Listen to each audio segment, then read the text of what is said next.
Hi guys, good evening to all of you. और कैसे हो आप सभी।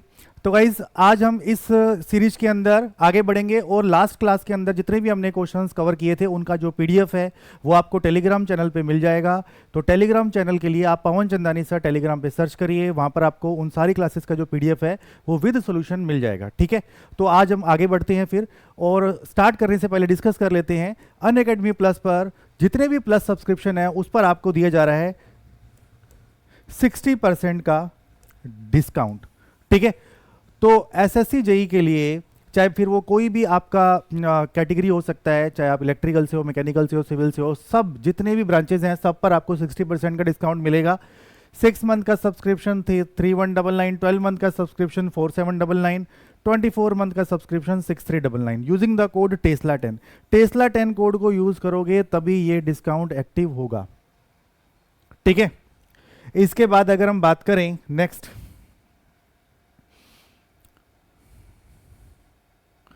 कर्तव्य बैच जो अभी स्टार्ट हुआ है उसके अंदर जो सब्जेक्ट्स चल रहे हैं वो आप देख सकते हो। Power system, basic electronics, general science, और साथ ही साथ पावर सिस्टम। दो दो जगहों पे पावर सिस्टम चल रहा है। परवीन सर भी पढ़ा रहे हैं, मैं भी पढ़ा रहा हूँ। ठीक है, तो टाइमिंग आप देख सकते हो कि किस किस टाइमिंग पर ये जो क्लासेस हैं ये होती हैं इस बैच के अंदर। ठीक है, 31 जनवरी से ये वाला बैच है वो स्टार्ट हो चुका है, और भी आगे जो बैचेस हैं वो स्टार्ट होने वाले हैं। तो अभी जो ये 60% ऑफ का जो ऑफर है इसके थ्रू आपको काफ़ी ज़्यादा बेनिफिट मिल रहा है। तो अनअकैडमी प्लस पर क्या होता है कि जितने भी सब्जेक्ट्स होते हैं, चाहे फिर वो टेक्निकल हो चाहे फिर वो नॉन टेक्निकल हो, सबका सिलेबस आपको कॉम्प्रिहेंसिव करवाया जाता है विद एमसीक्यूज। ठीक है, एंड पीवाईक्यूज। तो जो मैं टेलीग्राम चैनल की बात कर रहा था उस टेलीग्राम चैनल से आप डाउनलोड कर सकते हो। ठीक है, जल्दी से इन पीडीएफ्स को रिलीज कर दिया जाएगा। ठीक है, ये वो स्टूडेंट है जिन्होंने एसएससी जेई में फाइनल सिलेक्शन लिया है। तो बढ़ते हैं आज हम नेक्स्ट क्वेश्चन की तरफ। ठीक है, तो अब तक हम काफ़ी क्वेश्चंस कर चुके हैं, जैसे कि आप देख सकते हो।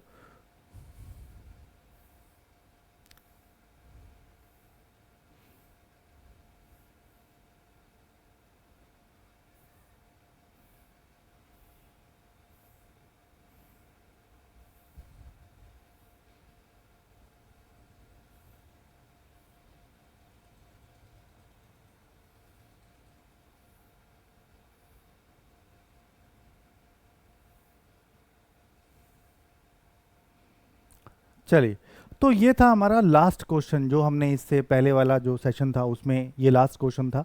ठीक है, और अब अगर हम देखें next question, so the next question is in salient pole synchronous machine the flux distribution in the air gap. Air gap के अंदर फ्लक्स का डिस्ट्रीब्यूशन कैसा होगा ये आपको बताना है। एयर गैप के अंदर फ्लक्स का डिस्ट्रीब्यूशन कैसा होता है? रेक्टेंगुलर होता है, ट्रायंगुलर होता है, साइनोसॉइडल होता है, या रैंडम होता है? बताइए।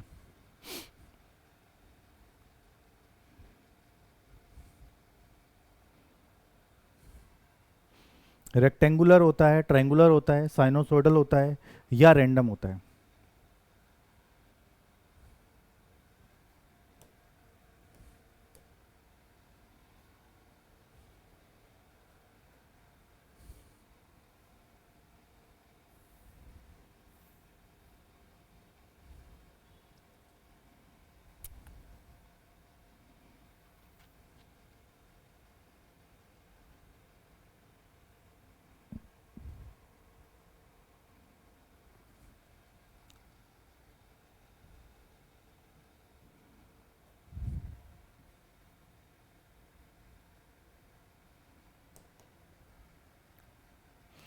तो ये है सिंक्रोनस मशीन। तो सिंक्रोनस मशीन के अंदर हमें पता है कि दो दो तरह की होती है, एक सिलेंड्रिकल पोल होती है और एक सेलियंट पोल होती है। ठीक है, तो जो सेलियंट पोल में आपसे पूछा है जिसमें जो पोल्स होते हैं वो प्रोजेक्टेड होते हैं। ठीक है, और आप यहाँ पे ज़्यादा पोल्स बना सकते हो, तो डायमीटर इसका ज़्यादा होता है, एक्सियल लेंथ इसकी कम होती है। तो यहाँ पर आपने से डिस्ट्रीब्यूशन पूछा है, तो देखो यहाँ पर अगर अपने देखो यहाँ पर फील्ड वाइंडिंग को एक्साइट करके यहाँ पे नॉर्थ और साउथ बनाएंगे ना, तो नॉर्थ से मैग्नेटिक लाइंस निकलेगी, साउथ में एंटर करेगी, नॉर्थ से मैग्नेटिक लाइंस निकलेगी, साउथ में एंटर करेगी, नॉर्थ से मैग्नेटिक लाइंस निकलेगी, साउथ में एंटर करेगी। इस तरीके से नॉर्थ से मैग्नेटिक लाइंस निकलेगी, साउथ में एंटर करेगी।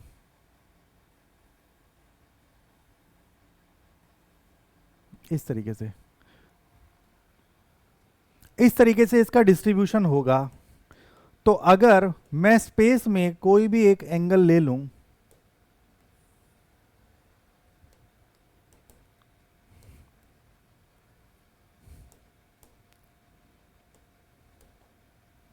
मैं स्पेस में कोई भी एक एंगल ले लेता हूं अल्फा, मान लो कि यहां से स्टार्ट कर लो,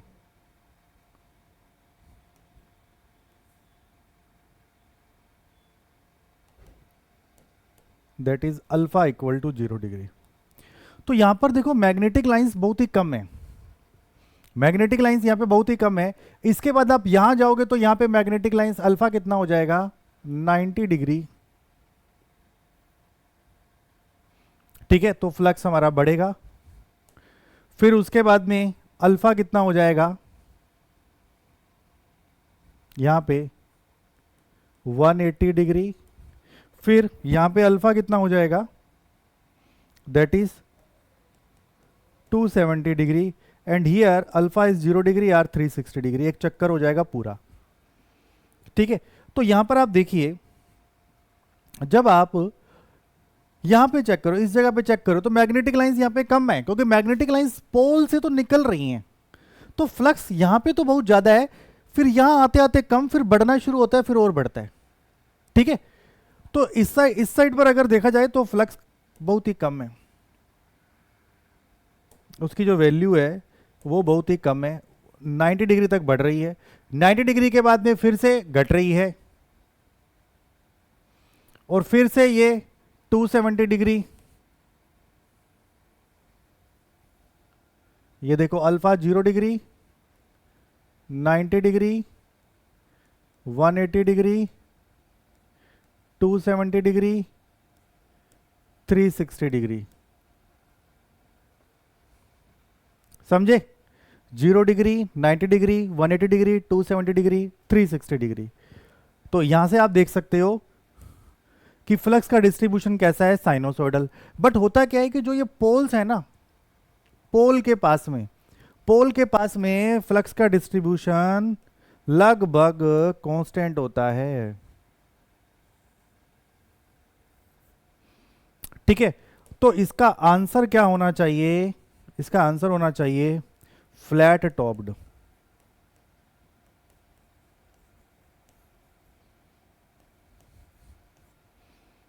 ठीक है, अगर फ्लैट टॉप्ड नहीं है, अगर फ्लैट टॉप्ड नहीं है, तो आइडियल केस में अपने इसको क्या मान सकते हैं, साइनोसॉइडल,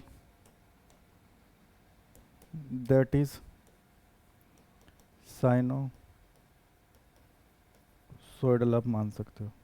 अगर फ्लैट टॉप्ड नहीं है तो rectangular, triangular, sinusoidal and random, the answer will be sinusoidal. ठीक है, तो चाहे डीसी मशीन है तो उसमें भी यही होता है, फ्लक्स का डिस्ट्रीब्यूशन साइनोसॉइडल, या अगर यहां पर मैग्नेट सैचुरेशन पोल के पास में, अगर यहां पे पोल आर्क के पास में कांस्टेंट एयर गैप होने के कारण इस जगह पे जो फ्लक्स है वो फ्लैट हो जाता है। ठीक है, क्योंकि मैग्नेटिक लाइंस जो है वो उनका अमाउंट एक जैसा होता है उस रीजन पर। ठीक है, तो इसीलिए तो आंसर क्या हो जाएगा हमारा इस क्वेश्चन का, साइनोसॉइडल। ठीक है, चलिए नेक्स्ट।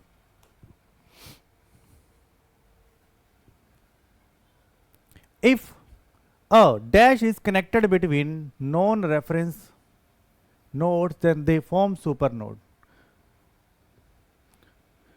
दो नॉन रेफरेंस नोड के बीच में क्या कनेक्ट करें कि सुपर नोड बन जाए, बताइए।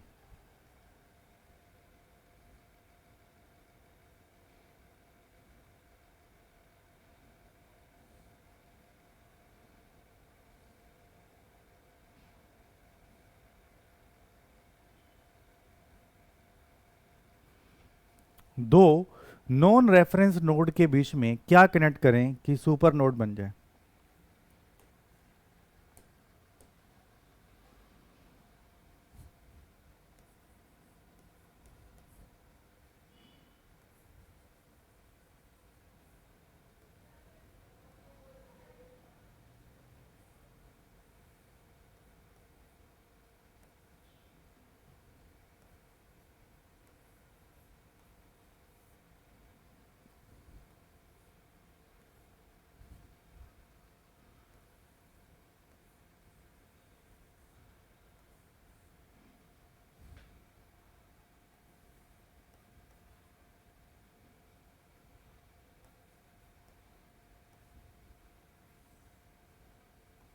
देखो,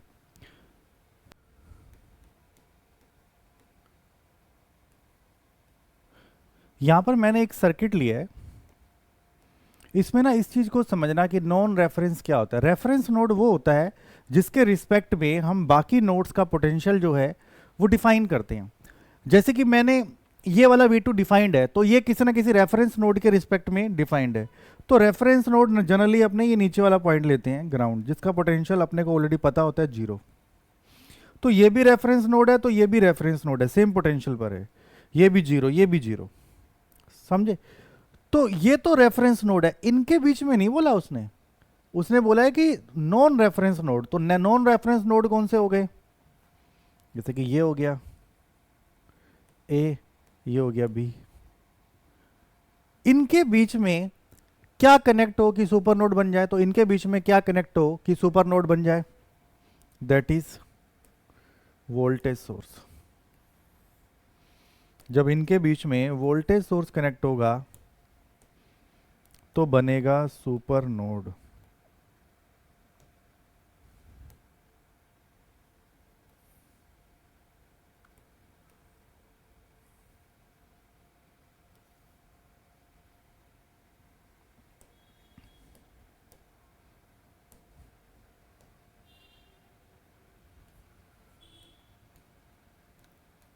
super node,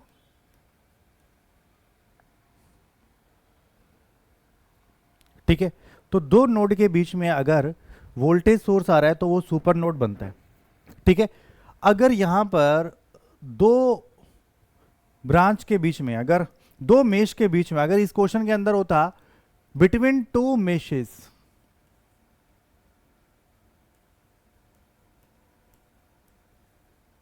they form super mesh.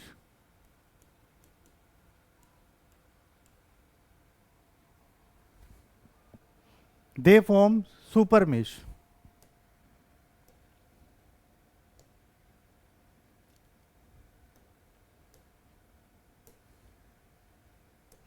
बताइए।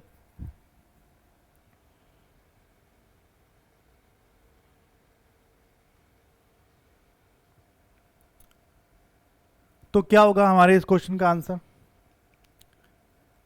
अगर टू मेश होता तब हमारे क्वेश्चन का आंसर क्या होता? एग्जाम्पल के तौर पर मैं एक सर्किट यहां पे बनाता हूं। दिस इज R1, V1,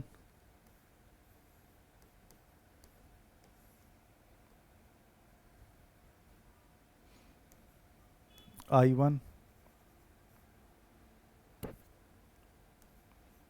यहां पर एक वोल्टेज सोर्स V2,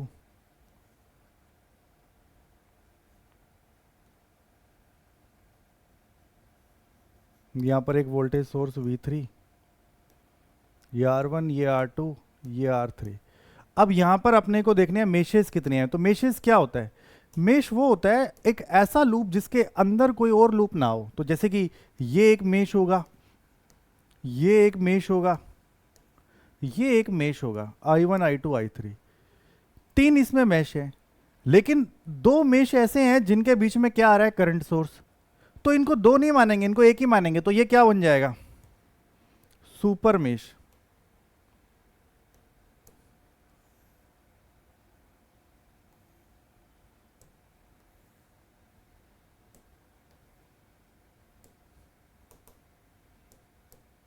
ठीक है। तो ये क्या हो जाएगा हमारे पास? Super mesh.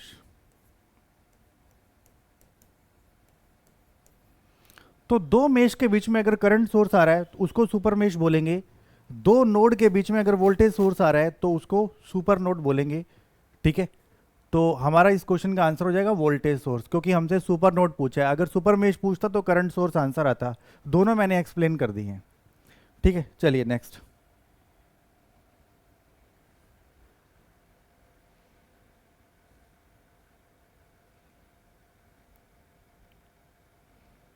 बताइए।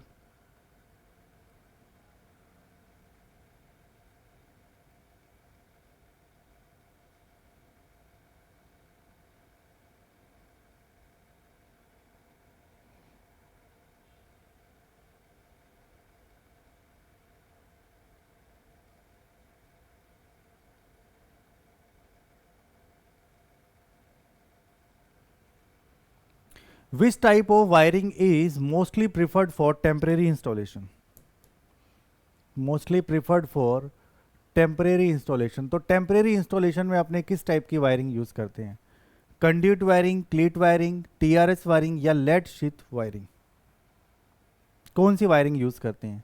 देखो ये वाला क्वेश्चन ना काफी फेमस क्वेश्चन है, अगर आप एस्टिमेशन एंड कॉस्टिंग से देखोगे तो ये वाला क्वेश्चन काफी बार आया हुआ है, ठीक है।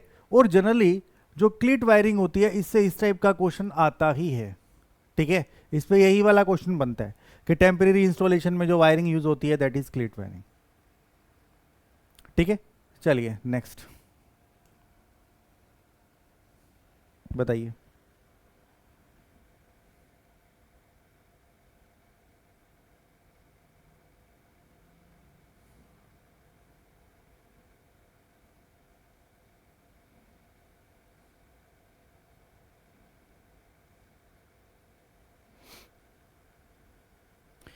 इस क्वेश्चन में आपको दे रखा है corona effect in transmission line can be detected by, किससे डिटेक्ट होगा?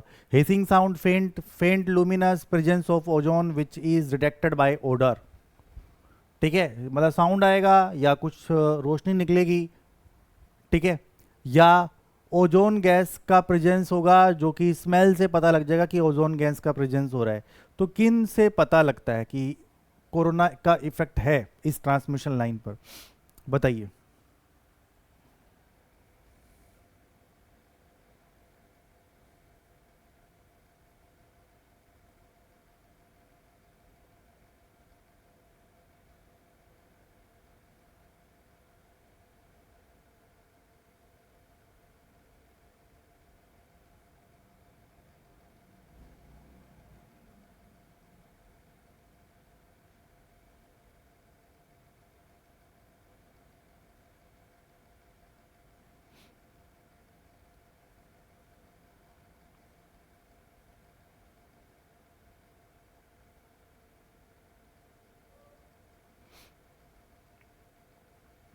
क्या आएगा हमारे इस क्वेश्चन का आंसर?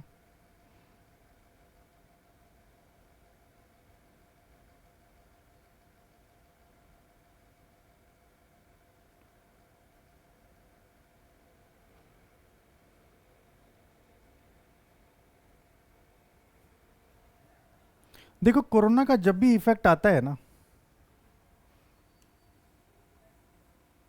तो वो दो तरीके से हमें पता लगता है। एक तो होता है डिसरप्टिव वोल्टेज, एक होता है विजुअल वोल्टेज।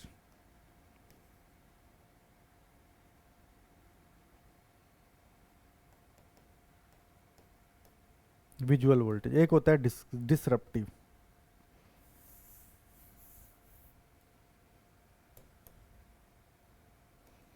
डिसरप्टिव वोल्टेज होता है M naught G R delta L N D by R, ठीक है। ये होता है डिसरप्टिव वोल्टेज। अगर ये वोल्टेज ज्यादा है जी नोट से तो कोरोना होगा, कोरोना स्टार्ट्स, ठीक है। कोरोना का इफेक्ट शुरू हो जाएगा। जरूरी नहीं होता कि कोई ट्रांसमिशन लाइन हाई वोल्टेज के, क्योंकि जी नोट तो कितना होगा, ये जी नोट की वैल्यू कितनी होगी, दैट जी नोट अगर मैं आरएमएस में लिखूं तो 21.2 किलोवोल्ट, और अगर मैं मैक्सिमम में लिखूं तो 30 किलोवोल्ट पर सेंटीमीटर होगा। ये होगा ना, ये एयर की डाइलेक्ट्रिक स्ट्रेंथ है, डाइलेक्ट्रिक स्ट्रेंथ ऑफ एयर।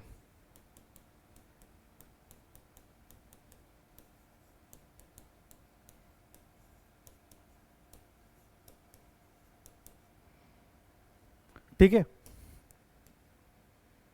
ये आरएमएस में है, ये मैक्सिमम में है। अगर इससे ज़्यादा वैल्यू होती है डिसरप्टिव वोल्टेज की तो कोरोना स्टार्ट होता है। जब भी कोरोना स्टार्ट होता है we feel the hissing sound, हमें हिसिंग साउंड आता है।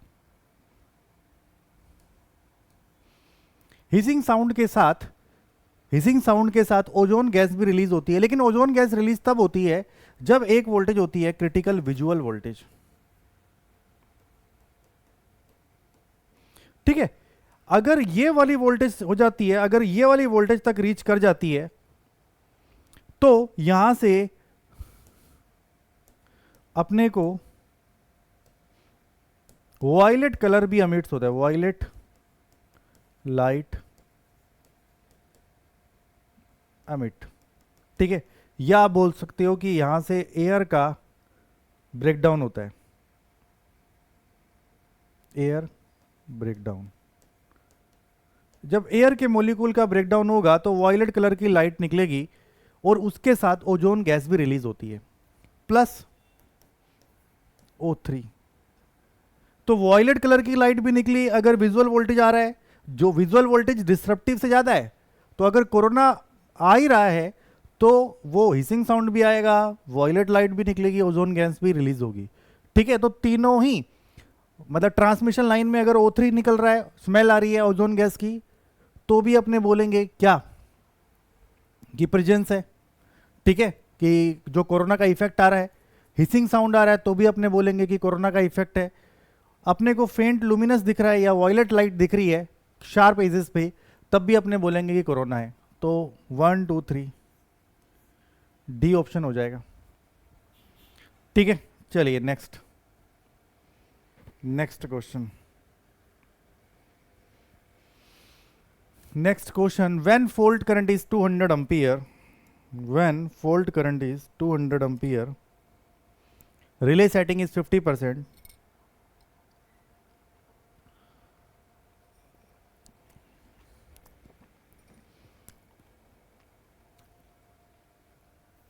CT रेशियो इज 500:5, तो आपको PSM बताना है, plug setting multiplier.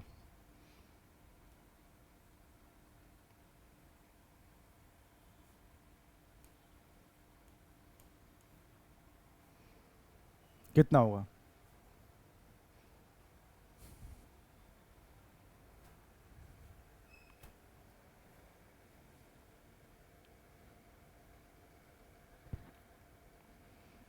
Plug setting multiplier की वैल्यू कितनी होगी? देखो, प्लग सेटिंग मल्टीप्लायर होता क्या है?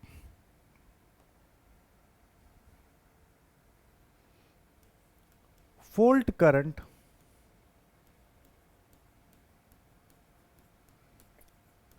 referred to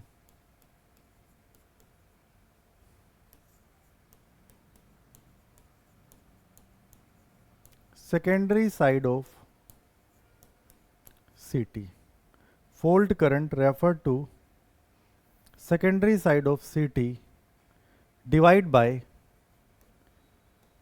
pickup current, ठीक है, ये होता है PSM।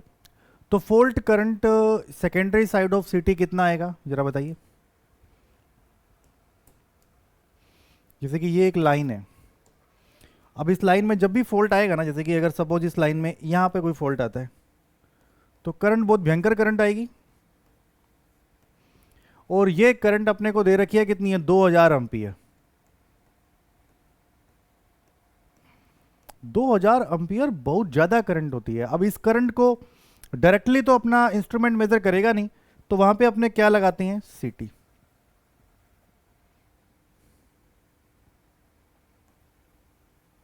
यहां पे एक सीटी लगेगा, ठीक है, और सीटी जुड़ा होगा किसके साथ, रिले के साथ। फिर रिले किसके साथ जुड़ा होगा, सर्किट ब्रेकर के साथ। इसकी जो यहां पे सीटी लगाया गया उसका रेशियो है 500:5। मतलब अगर इस लाइन में करंट 500 रहा तो इधर करंट कितना जाएगा, 5। अगर हमारी इस लाइन में करंट 500 रहता है तो इधर करंट कितना आता है, 5। अगर इस लाइन में करंट 1 एम्पियर रहता है तो इधर कितना हो जाएगा, 5/500। और अगर इस लाइन में करंट 2000 रहता है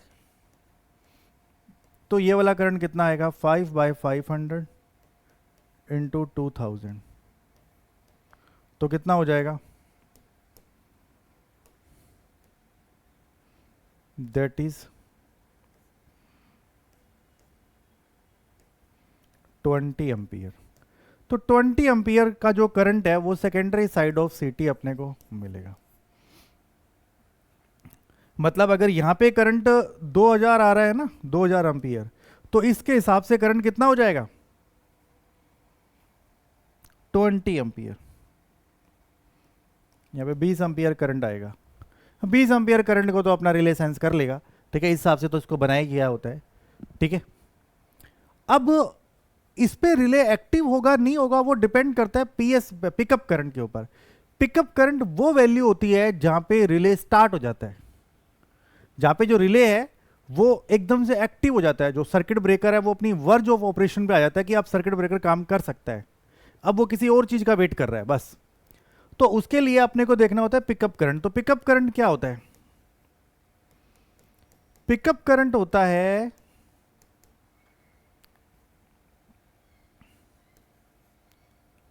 रेटेड करंट ऑफ सीटी multiplied by relay setting, relay setting multiplied by relay setting. तो रेटेड करंट ऑफ सीटी कितना है हमारा, रेटेड करंट ऑफ सीटी कितना है हमारा सेकेंडरी साइड का 5, रिले सेटिंग कितना है 50%, यानी कि कितना हो गया इसका आधा, यानी कि 2.5। तो इसको आप 2.5 से डिवाइड कर दो, ये पिकअप आ जाएगा। तो 5/2 कितना आ जाएगा 8, तो 8 आ जाएगी हमारी पीएसएम की वैल्यू। तो प्लग सेटिंग मल्टीप्लायर कितना आएगा 8, ठीक है। तो इस तरीके से कर सकते हो, बस ये वाला फॉर्मूला याद रखना पड़ता है, बाकी कुछ याद रखने की नीड नहीं है। अब जैसे कि अगर रिले सेटिंग 100% होती तो अपने बोलते कि फिर 5 पे ये एक्टिव हो जाता। अब रिले सेटिंग अगर 200% होती तो अपने बोलते कि ये 10 पे एक्टिव होता। अब रिले सेटिंग 50% है, मतलब ये 5 पे नहीं, ये 2.5 पे ही एक्टिव हो जाएगा, 2.5 पे एक्टिव हो जाएगा, ठीक है। तो आपकी रिले की सेटिंग बताएगी कि वो चालू होगा या नहीं होगा। पीएसएम अगर 1 से ज़्यादा है तो मतलब अब रिले जो है वो सिग्नल देगा सर्किट ब्रेकर को, सर्किट ब्रेकर ओपन हो जाएगा।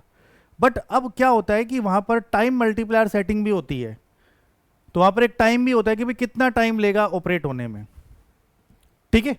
तो पीएसएम अगर 1 से ऊपर है तो मतलब चालू तो होगा ही, ठीक है। चलिए नेक्स्ट क्वेश्चन। अ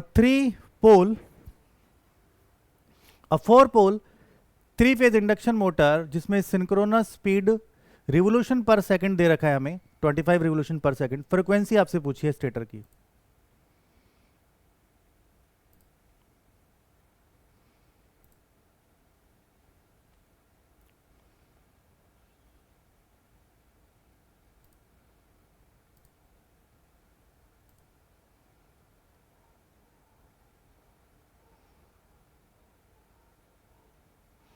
बताइए।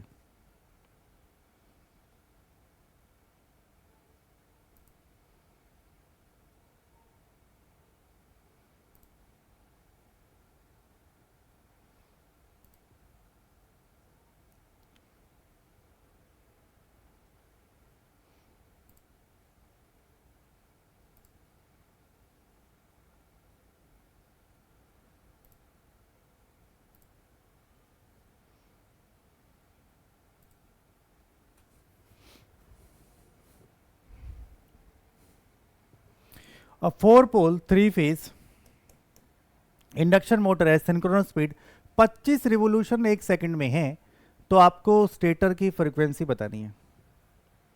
देखो 25 रिवोल्यूशन अगर 1 सेकंड में है तो 1 मिनट में बताओ कितने रिवोल्यूशन हो जाएंगे।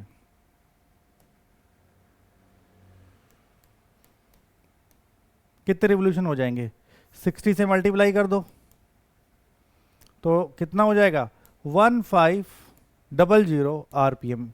आरपीएम क्या होता है, रिवोल्यूशन पर मिनट।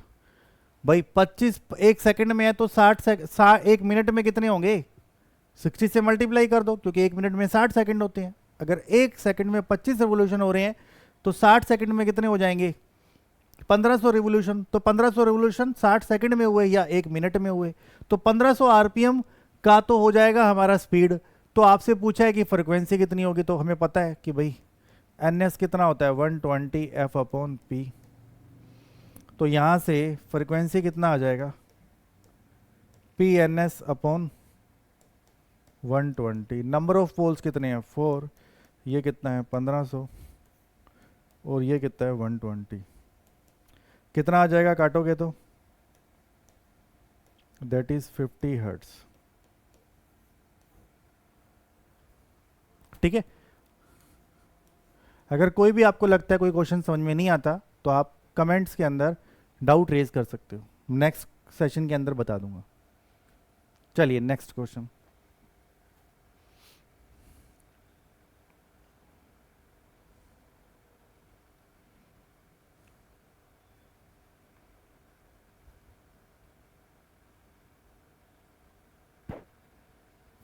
बताइए।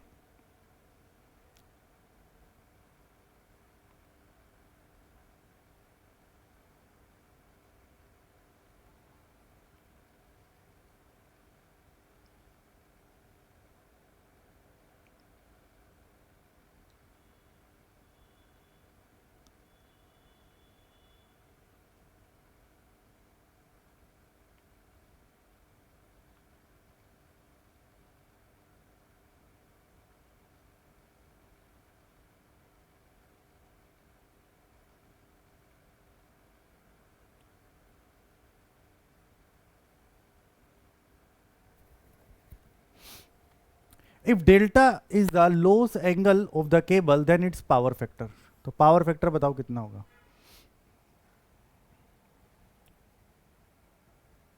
Then what is the power factor.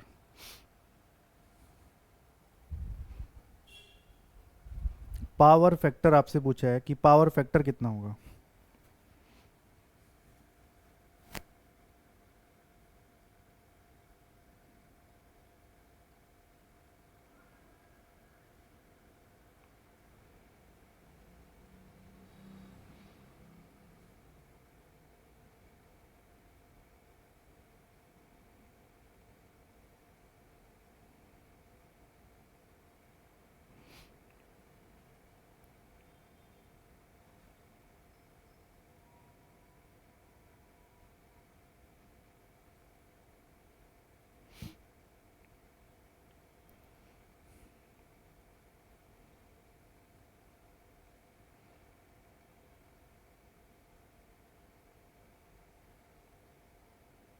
बताइए।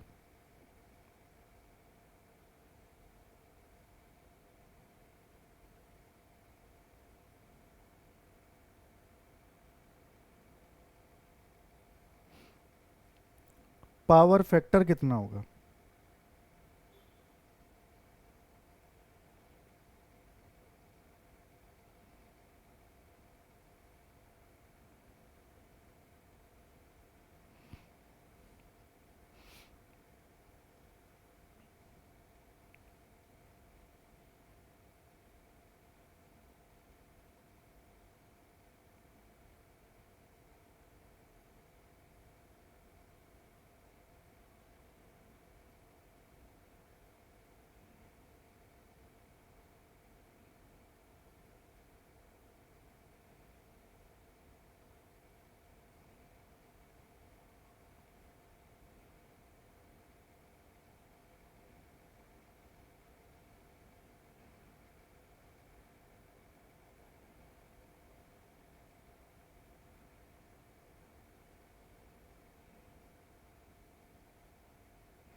देखो अंडरग्राउंड केबल के अंदर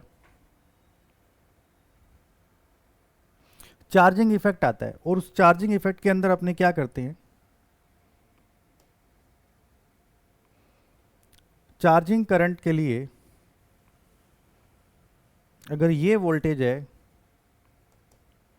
इफ दिस इज V, तो IC बताओ कहाँ होगा।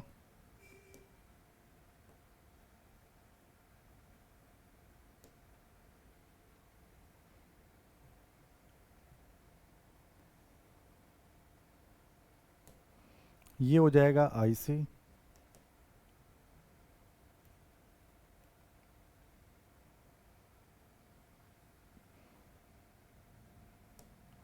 और IR कहाँ होगा,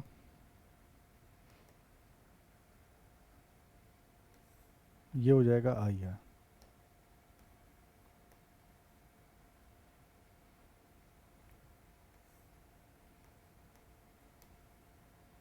ठीक है, दोनों को अगर अपने ऐड करेंगे, दिस एंड दिस, तो यहां से अपने को मिलेगा आई।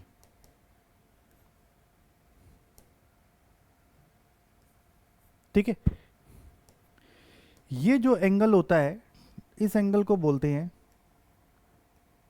Loss tangent angle. ठीक है, ये लोस टेंजेंट एंगल अगर आप निकालोगे तो कितना आएगा, 10 डेल्टा। और 10 डेल्टा बताओ कितना आएगा, परपेंडिकुलर अपॉन बेस, यानी कि आई आर बाय आई सी। मतलब अगर ये करंट बढ़े, अगर रेसिस्टेंस लॉस ज़्यादा होगा तो डेल्टा भी बढ़ेगा, तो इसलिए इस डेल्टा को लॉस टेंजेंट कंपोनेंट अपने बोलते हैं। बट अपने से पावर फैक्टर पूछा है, तो पावर फैक्टर बताओ कितना हो जाएगा, पावर फैक्टर एंगल बताओ कितना होता है। पावर फैक्टर एंगल वोल्टेज और करंट के बीच में एंगल होता है, ये होता है पावर फैक्टर एंगल। ठीक है, phi, phi is the power factor angle. तो यहां पर आप देख सकते हो कि 10 फाई, सॉरी, अपने को मुझे अगर पावर फैक्टर चाहिए तो पावर फैक्टर होगा कोस फाई। तो कोस, और फाई को मैं क्या लिख सकता हूं, फाई को मैं क्या लिख सकता हूं बताओ, 90 माइनस डेल्टा। तो ये लो 90 माइनस डेल्टा, तो कोस 90 माइनस डेल्टा को मैं क्या लिख सकता हूं, साइन डेल्टा। ठीक है, तो अगर loss tangent angle of the cable अगर कितना है, डेल्टा है, तो पावर फैक्टर बताओ कितना होगा, साइन डेल्टा। क्लियर है। टॉपिक कौन सा है ये, अंडरग्राउंड केबल।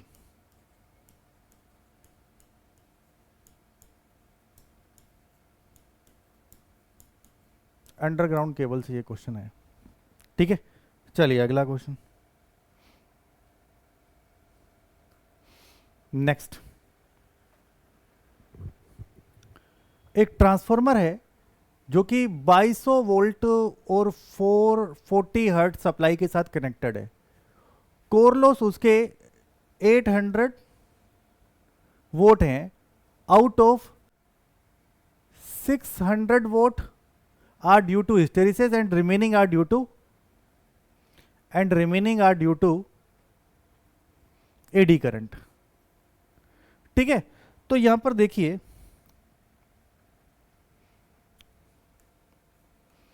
क्वेश्चन में आपको दे रखा है, केस नंबर 1 ले लो। इसमें जब वोल्टेज मेरा कितना है 2200, फ्रीक्वेंसी मेरी कितनी है 40 हर्ट्ज, उस टाइम पे कोर लॉस टोटल कितना हो रहा है 800। ठीक है, उसमें से हिस्टेरिसिस कितना है 1 कर दो 600 वोट, रिमेनिंग मतलब एडी करंट कितना है 200 वोट। ठीक है,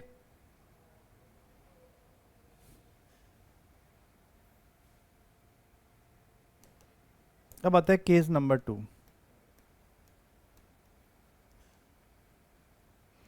केस नंबर 2 में अब वो पूछ रहा है कि कोर लॉस आपको बताने की कितना होगा, टोटल कोर लॉस वो पूछ रहा है कितना होगा अगर वोल्टेज कितना हो, अगर V2 कितना है 3300 वोल्ट, फ्रीक्वेंसी F2 60 हर्ट्ज। ठीक है, इसके बाद में हमसे पूछा है कि कोर लॉस आपको बताना है। कोर लॉस लिखो चाहे आयरन लॉस लिखो, कितना होगा ये आपको बताना है। बताइए।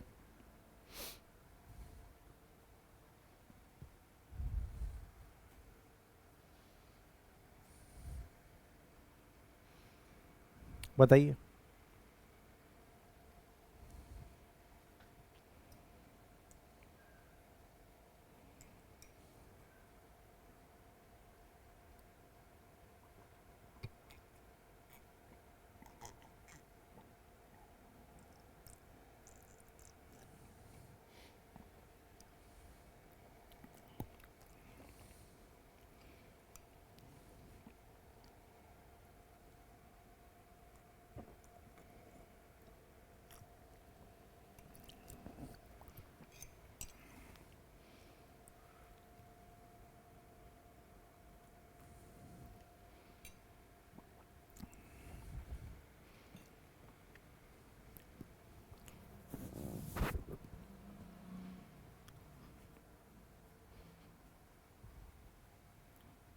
एक अच्छा क्वेश्चन है ये।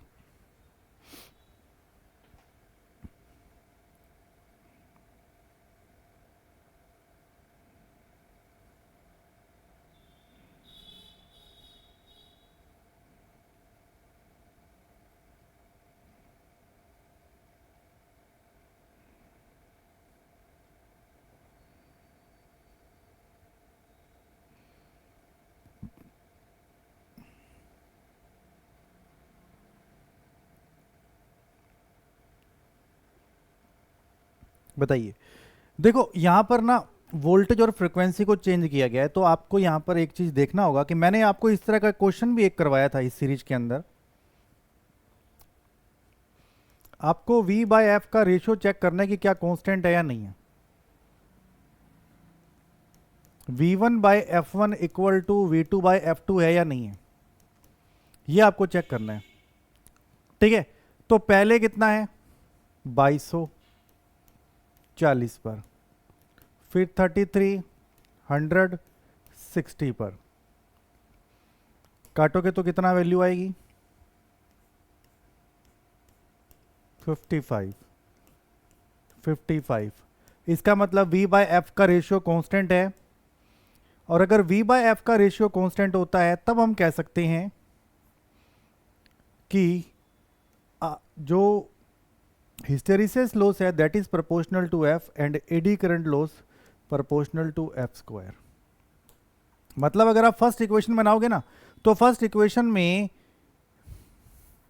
इन कोर लॉस को आप लिख सकते हो। अब यहां पे प्रोपोर्शनलिटी हटाओगे एक कांस्टेंट आएगा, मतलब A F one plus B F one square, ये 800 आएगा टोटल 800। ठीक है, ये जो होंगे लॉसेस, ये प्रोपोर्शनल टू एफ, ये हिस्टेरिसिस लॉस होगा, ये होगा एडी करंट लॉस। और इन दोनों का वैल्यू भी हमें दे रखा है, इसका भी वैल्यू दे रखा है, इसका भी वैल्यू दे रखा है। फ्रीक्वेंसी कितनी पुट करनी है आपको 40 हर्ट्ज यहां पे पुट करनी है। तो बताओ यहां से ए और बी की वैल्यू आएगी कितनी। What is the value of A F is 40 and hysteresis loss is 600. That means the value of A is 600 divided by 40, this will be 15. The value of A is 15. ठीक है, the value of A is 15, और अगर मैं B निकालूं तो BF square is equal to 200, तो this is 200 divided by 40 square यानी कि 1600. So that is 1 by 8. So A is 15 and B is 1 by 8. That means iron losses या core loss अगर आप सेकंड केस में निकालोगे तो A F two plus B F two square plus B F two square, तो यहां से A का वैल्यू कितना है 15 into 40 plus B 1 by 8 into 40 into 40, तो यहां से ये कितना हो जाएगा, दैट इज ये हो जाएगा 600 प्लस 200, दैट विल बी 800।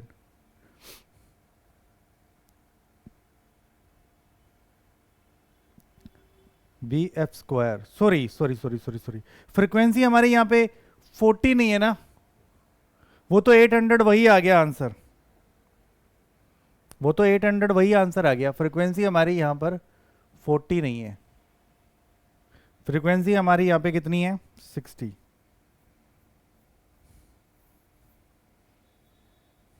ठीक है,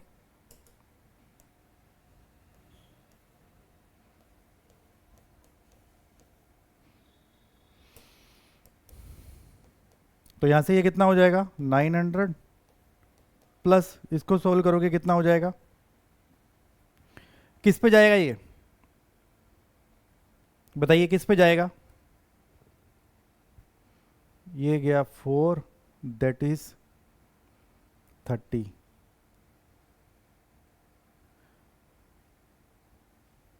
2 दैट इज 30, 15, 450, तो 450 इसमें ऐड करोगे तो 1350 वोट, तो 1350 वोट हो जाएंगे हमारी कोर लॉसेस। ठीक है, समझ में आया ये वाला क्वेश्चन कैसे किया हमने। इस क्वेश्चन में बेनिफिट हमें ये मिला कि इसमें ए और बी हमें डायरेक्टली निकाल लिया, क्योंकि हमें हिस्टेरिसिस लॉस और एडी करंट लॉसेस दे रखे थे। ए और बी कांस्टेंट होंगे, वो नहीं बदलेंगे, सिर्फ फ्रीक्वेंसी बदल रही है। और ये हम इसलिए कर पाए कि hysteresis loss proportional to F and eddy current loss proportional to F square, ये अपने इसलिए कर पाए कि रीजन क्या रहा यहां पर कि v बाय एफ का रेशियो कांस्टेंट था। अगर ये v बाय एफ का रेशियो ये चीज कांस्टेंट नहीं आती ना, then we can not do this, तब हम ऐसा नहीं कर पाते। इसकी वजह से अपने कर पाए, ये मेन चीज थी। ठीक है,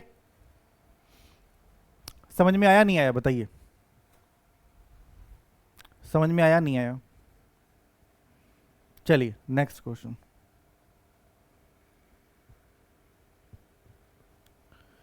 Which of the following condition is not essential for the parallel operation of three phase transformer? Three phase transformer के पैरेलल ऑपरेशन में कौन सी कंडीशन है जो असेंशियल नहीं है, जो जरूरी नहीं है? नॉट एसेंशियल, जो जरूरी नहीं है, ये आपको बताना है, जो जरूरी नहीं है।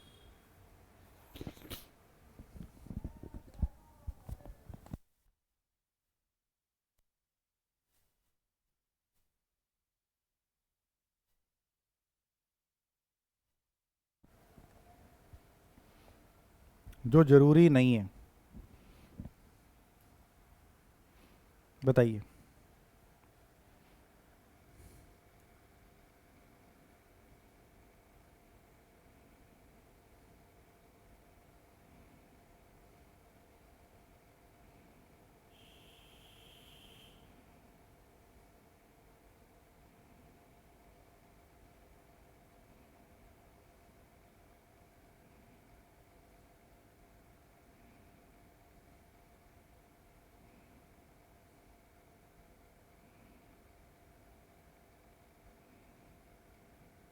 बताइए।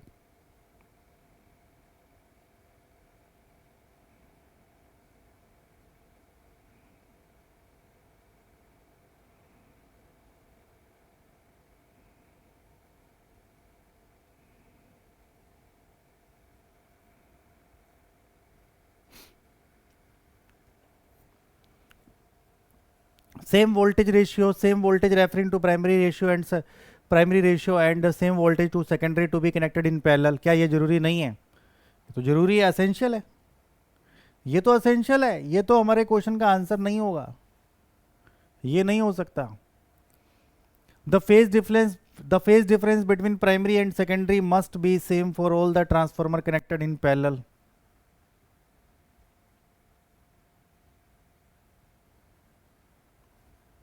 The phase displacement between primary and secondary must be same for all the transformer connected in parallel। क्या ये सही है या नहीं है?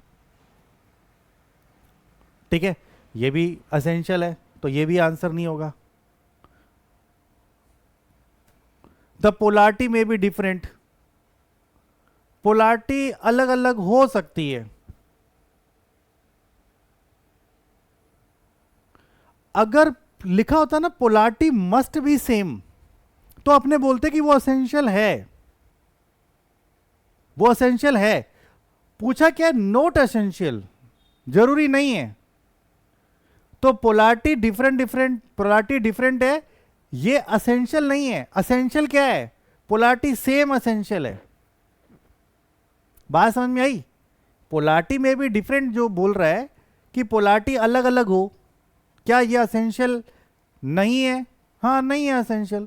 असेंशियल क्या है? असेंशियल है पोलारिटी सेम हो, वो असेंशियल है। जैसे कि अगर यहां लिखा होता पोलारिटी में बी या पोलारिटी मस्ट बी सेम, तो लिखा और पूछता नॉट एसेंशियल, तो आप बोलते आंसर इसको। अगर बोलता पोलैरिटी मस्ट बी सेम तो आप बोलते कि भाई वो तो असेंशियल है, ये तो नहीं होगा, नॉट असेंशियल पूछा है, तो उसमें ये हो जाएगा phase sequence must be same, phase sequence तो सेम होना चाहिए, उसने नॉट असेंशियल पूछा है। ठीक है, चलिए अगला question.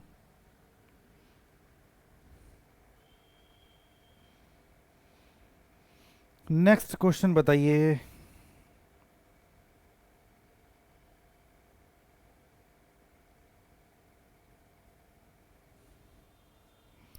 Which fault is indicated by following diagram. इस डायग्राम में कौन सा फॉल्ट आपको दिखाई दे रहा है बताइए, इस डायग्राम में आपको कौन सा फॉल्ट दिखाई दे रहा है।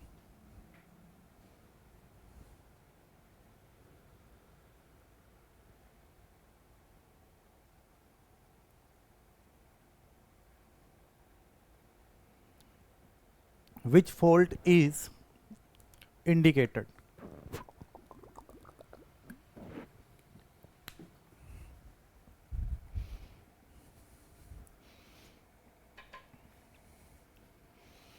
तो अगर अपने यहां देखें तीनों लाइंस जुड़ रही हैं तो कौन सा फॉल्ट होगा, ना तो एल जी ना डबल एल जी ना डबल एल, सिमेट्रिकल फॉल्ट होगा। ठीक है, नेक्स्ट। एक सर्किट दे रखा है और उसमें पूछा कि अगर करंट 2 एम्पियर है, अगर आई 2 एम्पियर है तो वोल्टेज कितना होगा, ये वोल्टेज कितना होगा, ये हमें बताना है, ये वोल्टेज कितना होगा। तो सर्किट सर्किट को सिंपल करना पड़ेगा, हमें हमें इस सर्किट को सिंपल करना पड़ेगा।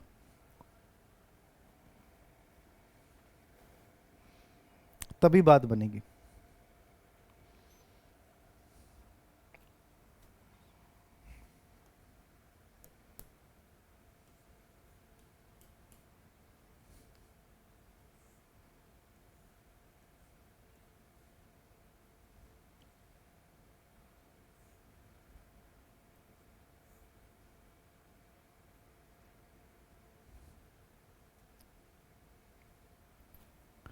दिस इज ए, ये देखो ए, ये ए होगा तो ये भी ए होगा, ये बी होगा तो ये भी बी होगा।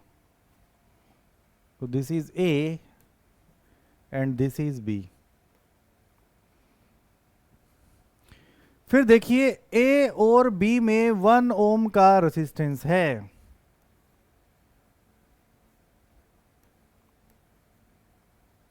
फिर एक पॉइंट है सी,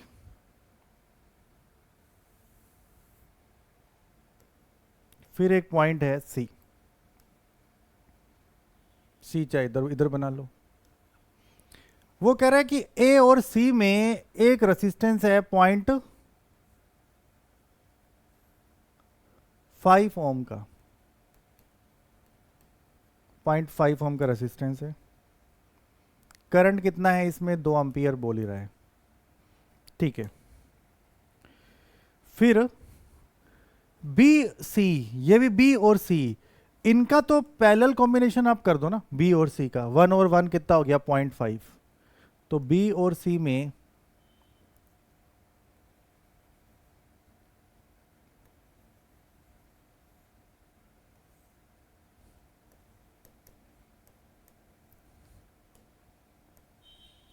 पॉइंट 5 का हो गया। अब देखो ये 0.5 और ये 0.5, 0.5 0.5 कितना हो गया 1 हो गया। 2 एम्पियर का करंट जा रहा है तो वोल्टेज ड्रॉप कितना हो जाएगा 2 वोल्ट, पैरेलल में है तो वो आंसर कितना आ जाएगा 2 वोल्ट। समझ में आया भाई। इसको अगर आप सोल्व थोड़ा सा और आगे कर दो, ये भी, ये ए, ये 1 ओम है ना, इन दोनों को जोड़ोगे तो भी तो 1 ओम ही आएगा। और करंट इसमें कितना जा रहा है 2 एम्पियर करंट जा रहा है, तो इधर वोल्टेज कितना आएगा 2 वोल्ट आएगा, आएगा नहीं आएगा 2 वोल्ट। अगर इधर 2 वोल्ट आएगा तो इधर भी 2 वोल्ट आएगा, तो ये भी कितना हो जाएगा 2 वोल्ट। ठीक है, क्लियर हुआ।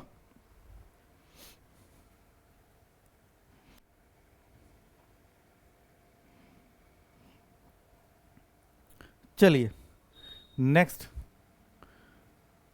The rotor of which motor, the rotor of which motor does not have winding on it. किस रोटर, किस मोटर का जो रोटर है उसके ऊपर वाइंडिंग्स नहीं होती, उसके ऊपर वाइंडिंग्स नहीं होती, उसके ऊपर वाइंडिंग्स नहीं होती।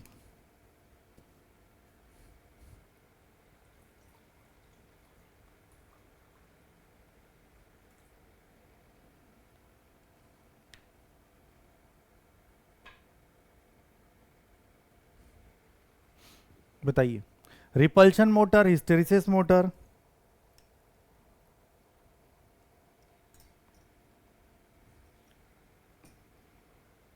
Answer is hysteresis motor. इसको इसको अपने किस में यूज करते हैं, टेप रिकॉर्डर्स में यूज करते हैं, टेप रिकॉर्डर्स,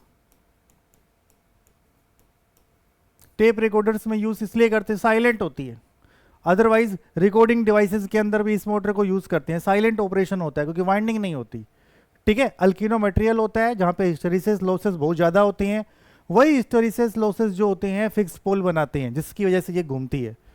ठीक है, इसको अपने सिंगल फेज सिंक्रोनस मोटर भी बोलते हैं। क्या बोलते हैं, single phase synchronous motor. Synchronous motor fix speed पे चलती है, ये मोटर भी फिक्स स्पीड पे चलती है। तो रिलक्टेंस मोटर, हिस्टेरिसिस मोटर दोनों ही सिंगल फेज सिंक्रोनस मोटर है, सिंगल फेज सिंक्रोनस मोटर ही है।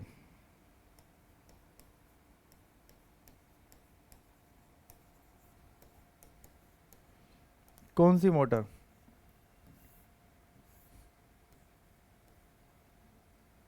हिस्टेरिसिस एंड रिलक्टेंस, दोनों ही, दोनों ही मोटर्स। ठीक है, चलिए नेक्स्ट क्वेश्चन। एक डेल्टा कनेक्टर लोड है जिसमें करंट 5 एम्पियर का है, हर फेज का इंपेडेंस भी इक्वल दे रखा है, आपको लाइन वोल्टेज बताना है कितना होगा। What is the line voltage, what is the line voltage.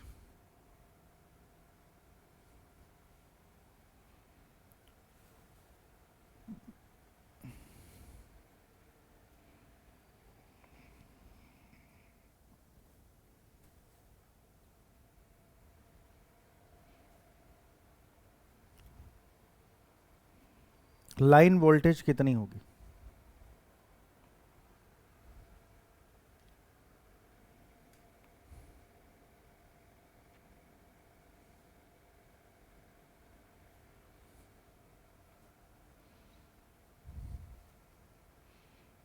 Video को पॉज कर दिया करो, फिर देखा करो कि क्या आंसर आ रहा है, फिर मैच किया करो।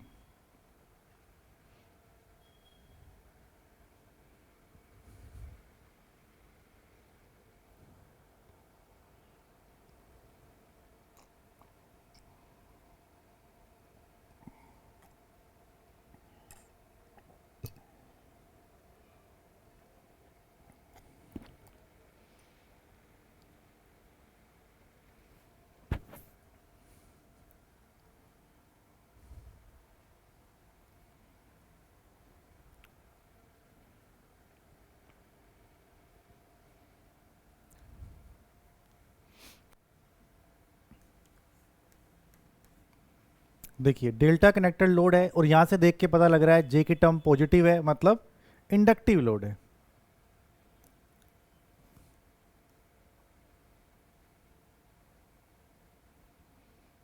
That is 12J5।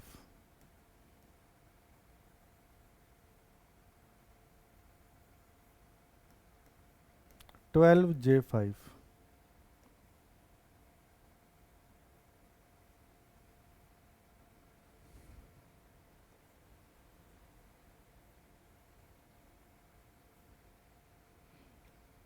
12J5।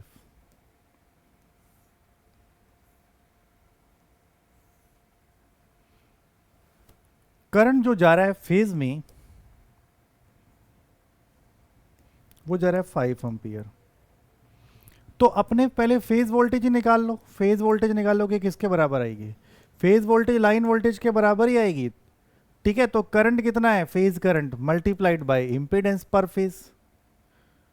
Phase इसका इंपीडेंस। ठीक है, तो 5 इंटू इम्पिडेंस निकालोगे तो कितना आएगा, 12 का स्क्वायर प्लस 5 का स्क्वायर, कितना आ जाएगा 13। तो 5 इंटू 13 करोगे दैट इज 65 वोल्ट। ये आ जाएगा हमारे इस क्वेश्चन का आंसर। ठीक है, तो स्टार डेल्टा से, स्टार डेल्टा जहाँ पे कन्वर्जन होता है, उसके बाद जब हम 3 फेज सिस्टम पढ़ते हैं तो वहां से ये क्वेश्चन पूछा गया। ठीक है, 65। चलिए नेक्स्ट, ये बहुत ही प्यारा क्वेश्चन है।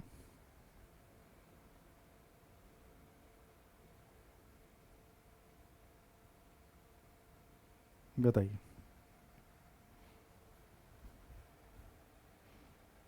बहुत ही प्यारा क्वेश्चन है ये।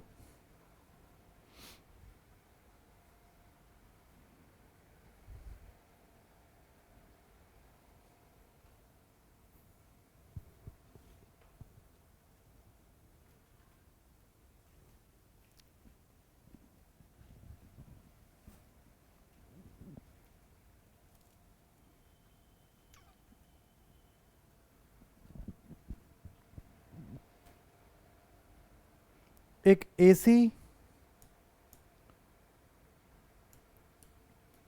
सर्किट है,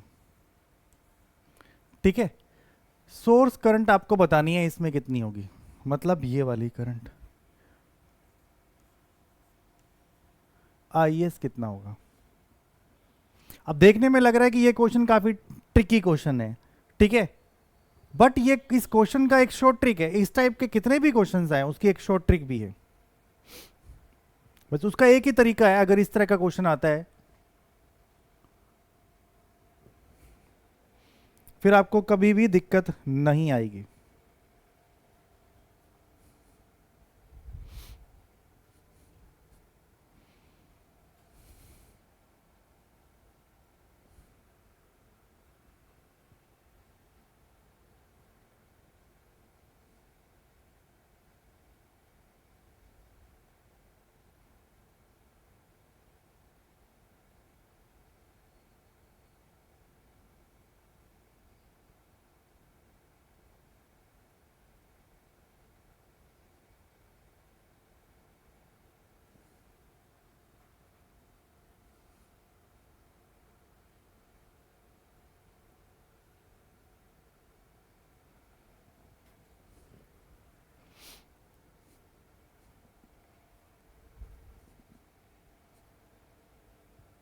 बताइए, देखो यहां पे ना दो ब्रांचेस दे रखी हैं, दोनों ब्रांचेस का इंपीडेंस आप अगर आप यहां पे ना जेड इक्विवेलेंट निकाल लो, क्या निकाल लो, Z equivalent.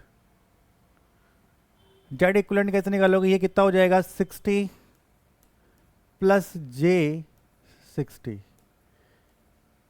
In parallel with minus का जे 120। एक तरीका है कि आप यहाँ पे फेजर डायग्राम से ये वाला क्वेश्चन कर सकते हो, बट उसमें भी टाइम लगेगा। फिर फेजर डायग्राम में अगर थोड़ा बहुत भी अगर आपको बनाना आएगा नहीं तो वो गलत भी हो जाएगा।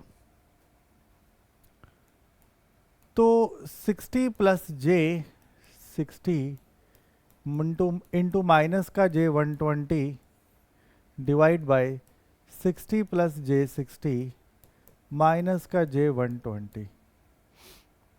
ठीक है, करोगे तो कितना आएगा, यहां से इसको इससे मल्टीप्लाई करो तो ये जे स्क्वायर माइनस का 1, तो ये 12 इंटू 6 7200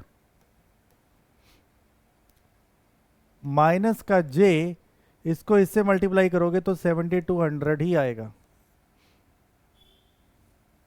ठीक है, फिर यहां से ये कितना आ जाएगा 60 माइनस जे 60। ठीक है, अब देखो नीचे वाला, नीचे जो जे वाला टर्म आ रहा है ना, इसको रेशनलाइज कर दो। रेशनलाइज करने के लिए अपने क्या करेंगे, टू रेशनलाइज 60 प्लस जे 60 से ऊपर और नीचे मल्टीप्लाई डिवाइड कर दो। ठीक है, दोनों से मल्टीप्लाई डिवाइड कर दो।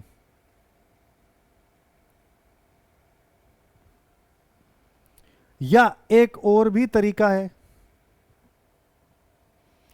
क्योंकि यहां से ये 60 और 7200, ये 60 और 7200 आपस में कट जाएगा ना, है ना, कटेगा नहीं कटेगा। यहां से अगर आप क्या कॉमन ले लो, 60 यहां से आप कॉमन ले लो, तो ये 60 यहां से कटेगा, किस पे कटेगा, 12 पे कटेगा नहीं कटेगा, बताओ। यहां से 60 कॉमन ले लो तो वो 12 पे कट जाएगा, तो ये कितना आ जाएगा 120 माइनस का जे 120 डिवाइड बाय 1 माइनस जे 1। ठीक है, अब 1 माइनस जे 1 आ गया है, तो यहां से अपने क्या कॉमन ले सकते हैं, 120 कॉमन ले सकते हैं। तो यहां से क्या आ जाएगा 120 कॉमन लिया, 1 माइनस जे 1, 1 माइनस जे 1 कट जाएगा, कितना आएगा 120 आएगा। तो इंपेडेंस कितना आ रहा है 120 ओम आ रहा है। तो आपसे करंट की वैल्यू पूछी है, तो बताओ करंट की वैल्यू कितनी हो जाएगी, करंट की वैल्यू कितनी हो जाएगी। तो देखो वोल्टेज जो है इसके बाद में कुछ नहीं है, तो वोल्टेज कितना होगा 120 एट एन एंगल 0 डिग्री, तो करंट कितना हो जाएगा V बाय आर। तो 120 divide by 120 that is 1 at an angle 0 degree. 1 at an angle 0 degree को मैं 1 प्लस जे 0 लिख सकता हूं। ठीक है, क्लियर है नहीं है। बट क्या है कि ना यहां पर ये आपको आरएमएस वैल्यू, ये जो पोलर वगैरह निकलता है ये आरएमएस में निकलता है बाय डिफॉल्ट, अगर कुछ भी नहीं दे रखा।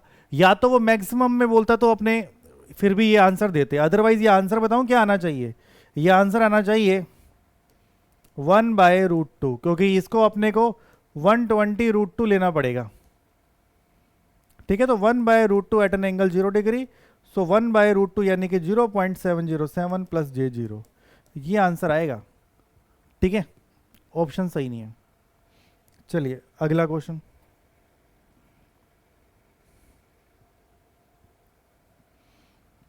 काफी प्यारा क्वेश्चन है ये।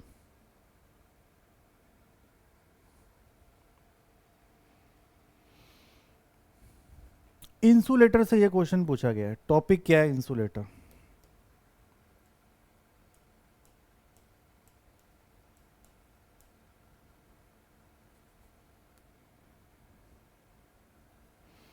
Pin type, suspension type, strain type, shackle type, और यहां पे उससे रिलेटेड कुछ इंफॉर्मेशन है, आपको मैच करनी है कि पिन टाइप में क्या होगा, सस्पेंशन, स्ट्रेन या शेकल टाइप में क्या होगा, ये आपको बताना है।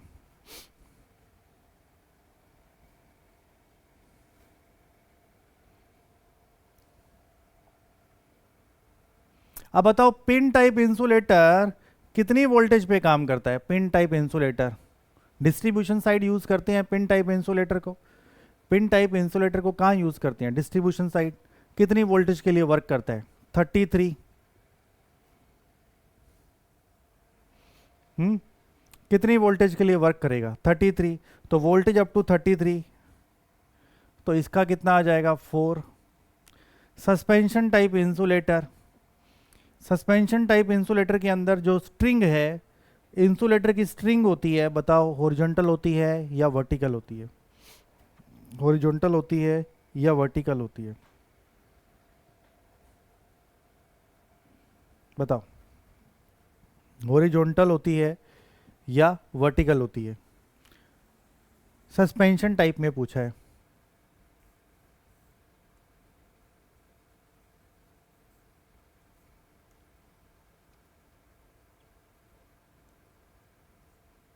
कैसी स्ट्रिंग है, हॉरिजॉन्टल है वर्टिकल है, वर्टिकल है।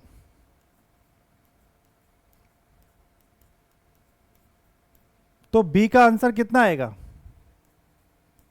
3। स्ट्रेन टाइप के अंदर, स्ट्रेन टाइप के अंदर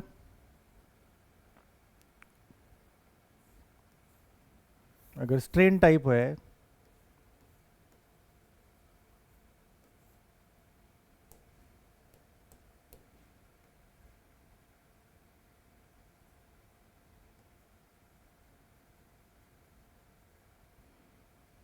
तो यहां पे ट्रांसमिशन लाइन ऐसे आएगी, इससे कनेक्ट करेगी, फिर ऐसे आएगी, फिर इससे कनेक्ट करेगी। तो यहाँ पे ये जो स्ट्रिंग है वो कैसी होती है, हॉरिजॉन्टल, हॉरिजॉन्टल मैनर में होती है। तो स्ट्रेन टाइप का कितना आएगा, 2। शेकल का आंसर कितना आएगा, शेकल, शेकल बताओ किस में यूज होता है, लो वोल्टेज डिस्ट्रीब्यूशन साइड पे यूज होता है जब शार्प टर्न लेने होते हैं, व्हेन शार्प टर्न, ठीक है, फॉर शार्प टर्न लिख देना, फॉर शार्प टर्न, ठीक है, शार्प टर्न के लिए। चलिए क्लियर। तो अब देखें आंसर देखें, तो ए का 4, ए का 4, बी का 3, तो बी का 3 ये है, तो सी आंसर हो जाएगा, इधर बी का 2 है, और सी का 2 और डी का 1, ठीक है। तो इंसुलेटर से ये वाला क्वेश्चन बेस्ट क्वेश्चन है, इंपॉर्टेंट क्वेश्चन मार्क करना, ठीक है। चलिए next,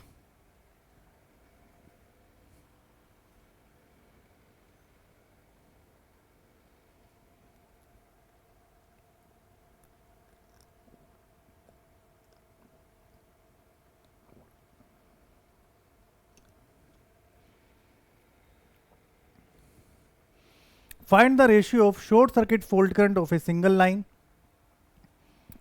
to ground alternator if x0 x1 x2 are the given values, ये सब दे रखा है।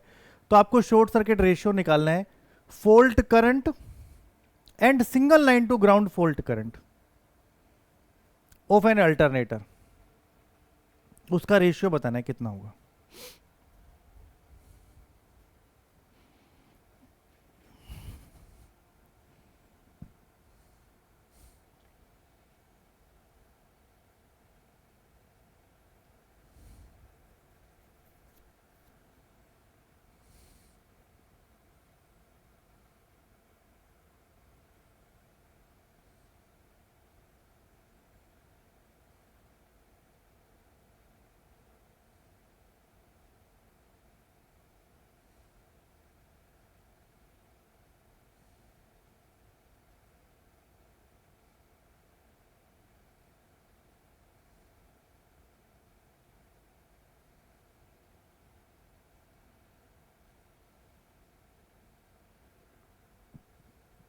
बताइए।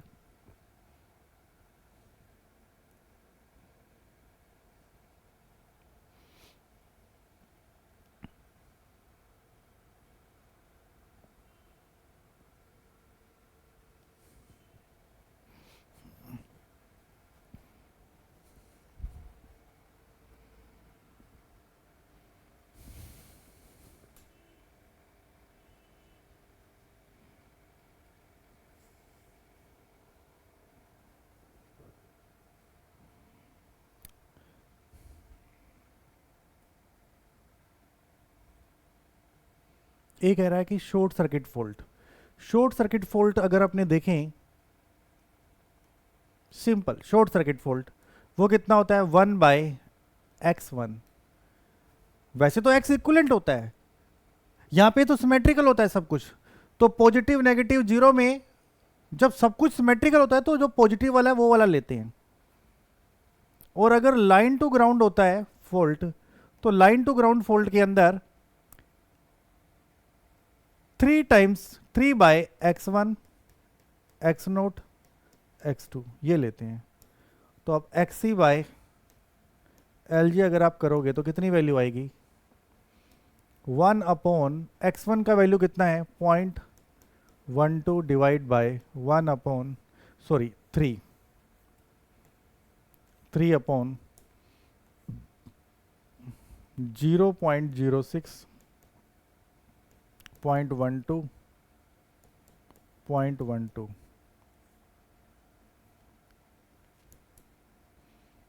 तो 1/0.12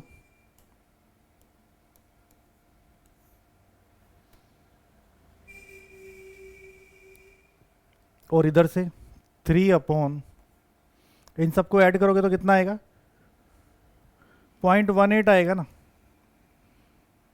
0.18, 18 नहीं, 0.30, 0.30, ये तो 0.24 और 0.30।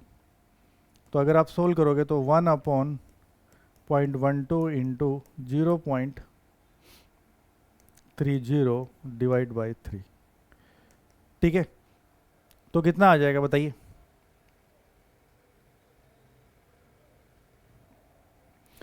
ये तो यहाँ से कैंसिल आउट हो गया, ये यहाँ से 10 आ गया, सो 10/12 यानी कि 2 सॉरी, ये आ गया हमारे पास 5/6। 5/6 कितना आ जाएगा? 5/6 कितना आ जाएगा? 0.83। तो 0.83 आ जाएगा हमारे इस क्वेश्चन का आंसर, ठीक है। चलिए next. If the stator winding of synchronous generator chording angle, मतलब पिच एंगल, कोडिंग एंगल का मतलब क्या होता है? Pitch angle. Pitch angle is dash for illuminating fifth harmonic in the induced voltage.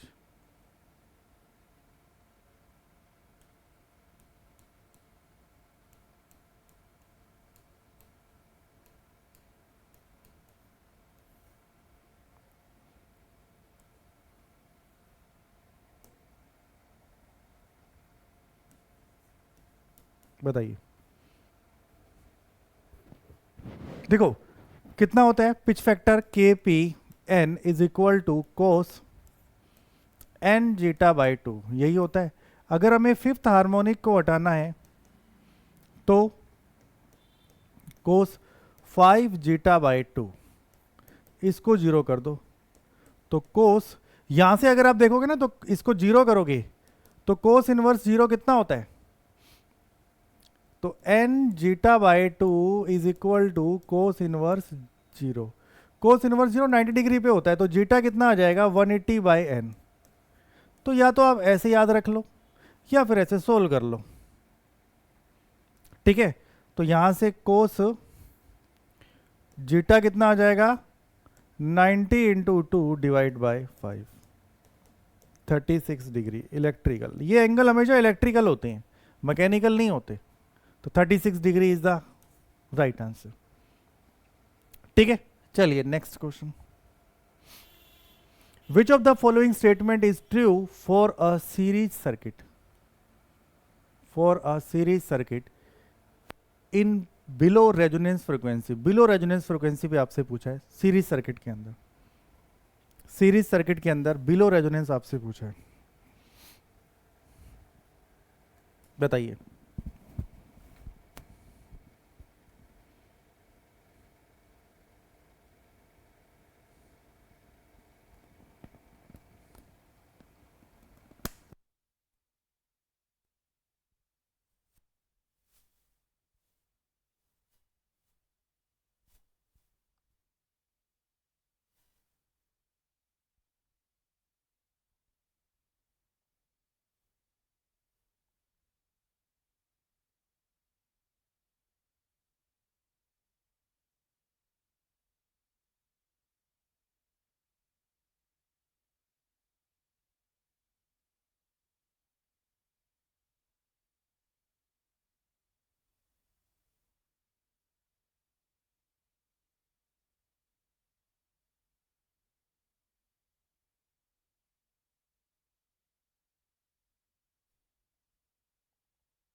देखो सीरीज रेजोनेंस में क्या होता है,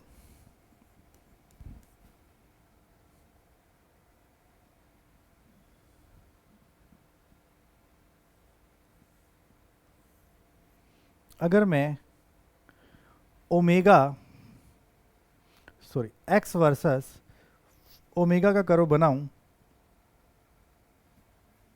तो इम्पिडेंस कितना होता है, R plus J omega L या जे ओमेगा एल प्लस या माइनस का 1/j ओमेगा सी, यही होता है ना। या तो ऐसे लिख लो या ऐसे लिख लो, एक्सएल माइनस का जे एक्सी। अब देखो हमें एक्सएल और ओमेगा के बीच में कर्व बनाना है, तो एक्सएल कितना है, ओमेगा एल है, या इसको आप एल ओमेगा लिख सकते हो। तो ये है वाई पे curve, y is equal to M X, तो ये क्या, लीनियर लाइन। क्या मिलेगा, लीनियर।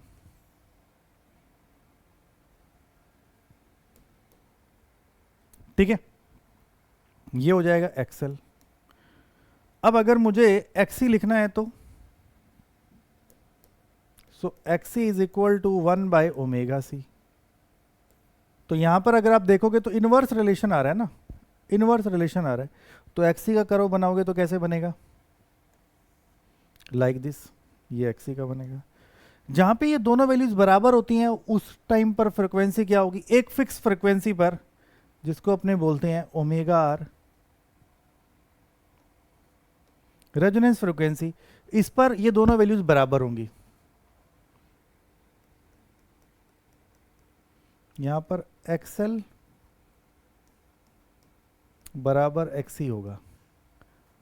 अब वो पूछ रहा है बिलो रेजोनेंस, रेजोनेंस से पहले, रेजोनेंस से पहले, ये रेजोनेंस है ना, इससे पहले, इससे पहले अगर आप चेक करो,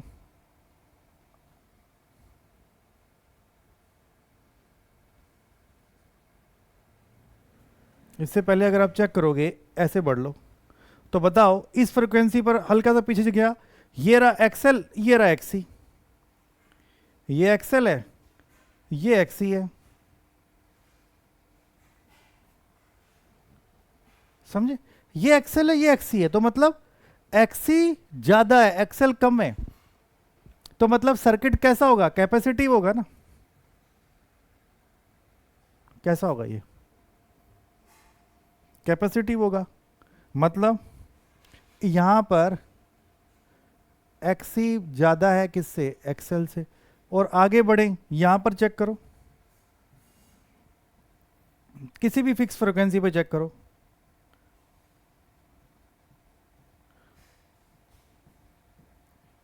यहां पे एक्सी कम है, एक्सएल ज्यादा है।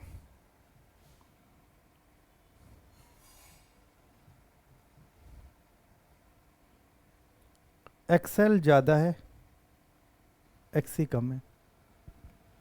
ठीक है, तो यहां पर तो इंडक्टिव हुआ, यहां पर इंडक्टिव हुआ, और यहां पर बिलो कैपेसिटिव हुआ।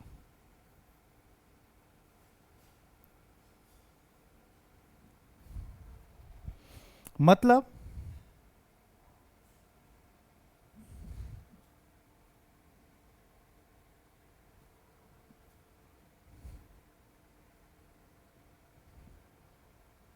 रेजोनेंस से पहले यहां लैग होगा, सॉरी यहां लीड होगा पावर फैक्टर, यहां पावर फैक्टर लैग होगा, और यहां पे पावर फैक्टर क्या होगा, यूनिटी होगा। क्या होगा, यूनिटी। तो यहां पर आप देख सकते हो कि ऑप्शंस में देखो, पावर फैक्टर लैगिंग हो ही नहीं सकता, पावर फैक्टर तो लीडिंग होगा, पावर फैक्टर लीडिंग होगा अगर सर्किट कैपेसिटिव होगा। Behaviour of the circuit is inductive नहीं, कम वाले पे बिहेवियर क्या होगा, कैपेसिटिव होगा। Total impedance is less than series, less than the resistance. तो टोटल इंपीडेंस अगर आप चेक करोगे तो वो रेसिस्टेंस से कम होगा। क्या ऐसा हो सकता है भाई, ये बराबर भी हो जाए, अगर रेसिस्टेंस मतलब रेजोनेंस पर भी ये इतना होता है और वो मिनिमम होता है, अगर हम इधर जाएंगे या इधर जाएंगे तो ये वैल्यू बढ़ेगी, कुछ ना कुछ इन दोनों की वैल्यू होगी, ऐड होगा। आई क्या बात समझ में? चलिए, क्योंकि आपको जरूर लग रहा होगा कि ये वाली टर्म ज्यादा है इससे, लेकिन इनका जो सम होगा ना वो फेजर सम होगा। तो R square root over R square plus this minus this, और अगर इनकी कुछ भी वैल्यू आई तो वो आर स्क्वायर में जुड़ेगा ही, तो ज्यादा होगा उससे। Capacitive reactance is more than inductive reactance, capacitive reactance is more than inductive reactance. ये ऑप्शन हमारा करेक्ट है, दैट इज राइट आंसर। बात समझ में आई या नहीं आई, बताइए। चलिए नेक्स्ट।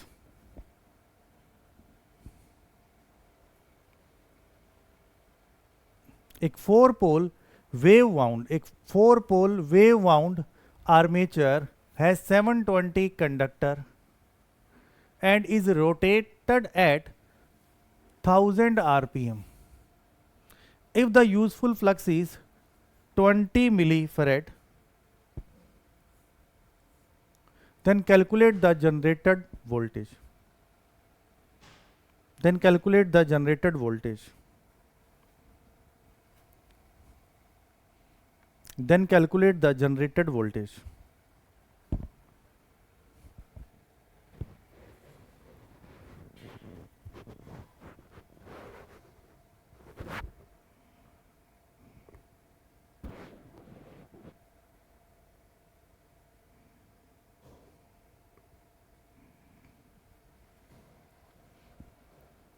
बताओ क्या आंसर आएगा?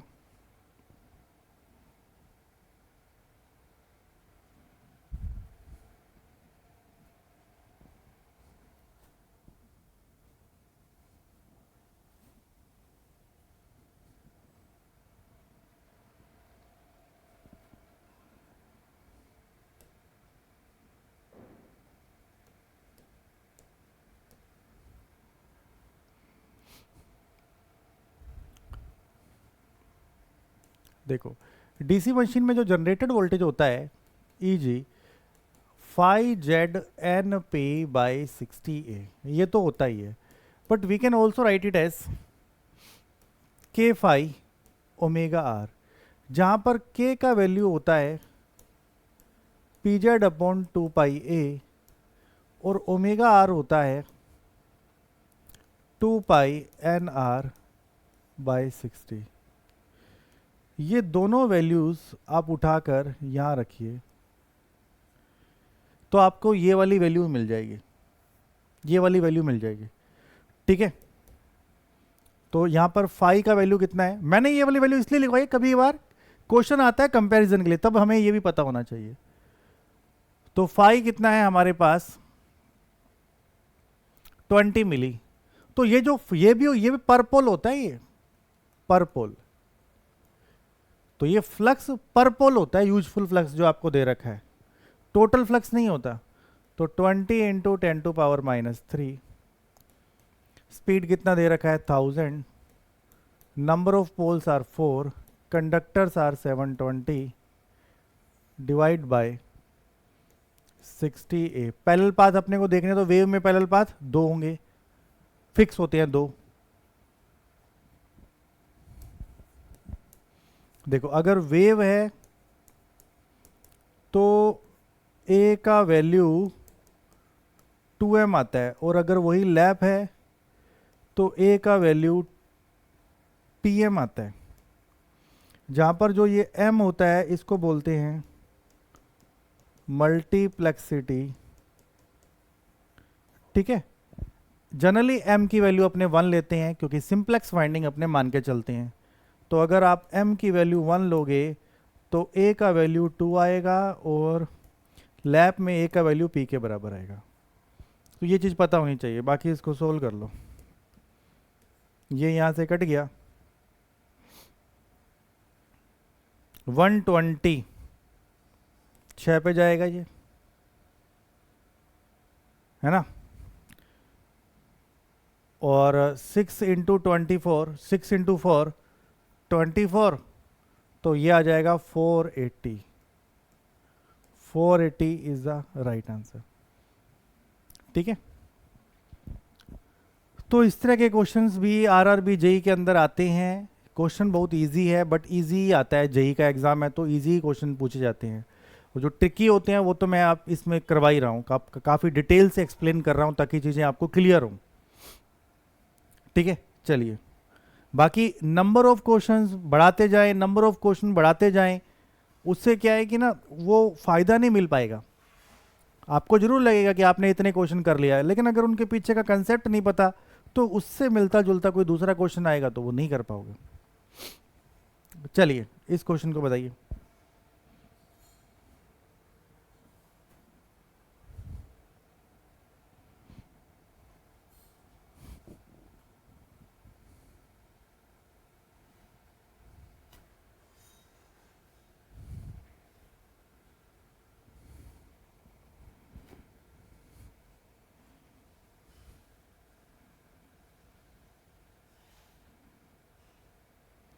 The per unit impedance of a generator on a 100 MVA 40 kilovolt base is J.15। आपको पर यूनिट इम्पिडेंस फिर से निकालना है 100 MVA 20 किलोवोल्ट बेस पर।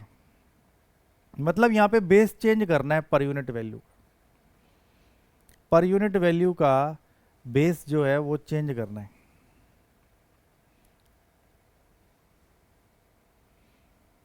बताइए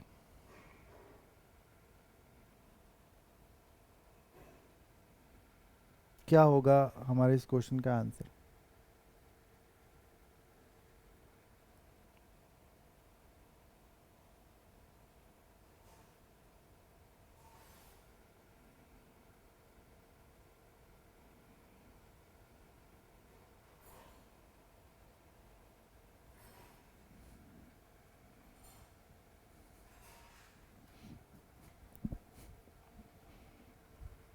देखिए,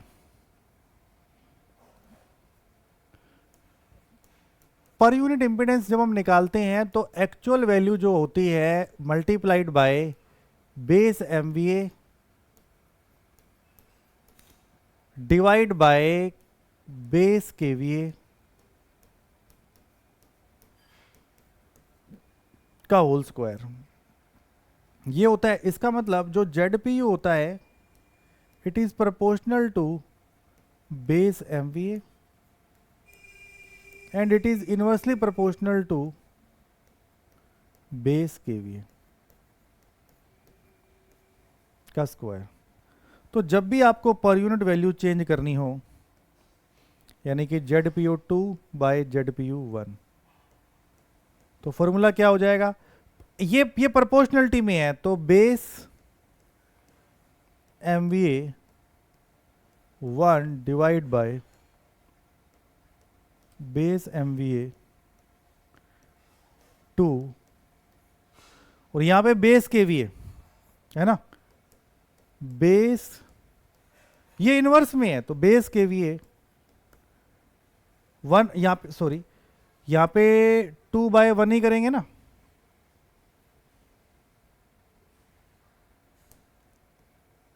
टू बाय 1 करेंगे क्योंकि प्रोपोर्शनलिटी में है, और इधर 1/2 करेंगे। इसका भी स्क्वायर, इसका भी स्क्वायर, तो ये तो सेम है 100 100 100 100। अगर इसका देखें तो ये 40 है, बाद में कितना है 20 है, तो जो पहले है वो कितना है 40, बाद में कितना है 20। ये भी किलो वोल्ट में, ये भी किलो वोल्ट में, इसका स्क्वायर कर दो, ये यहाँ से कट गया, ये यहाँ से कितना आ जाएगा 4। तो मतलब ZPU2 कितना आ जाएगा 4 टाइम्स ऑफ ZPU1, तो 4 इंटू J.15 यानी कि J.6 PU, ये आ जाएगा हमारे इस क्वेश्चन का आंसर। ठीक है, J.6 PU। चलिए नेक्स्ट क्वेश्चन।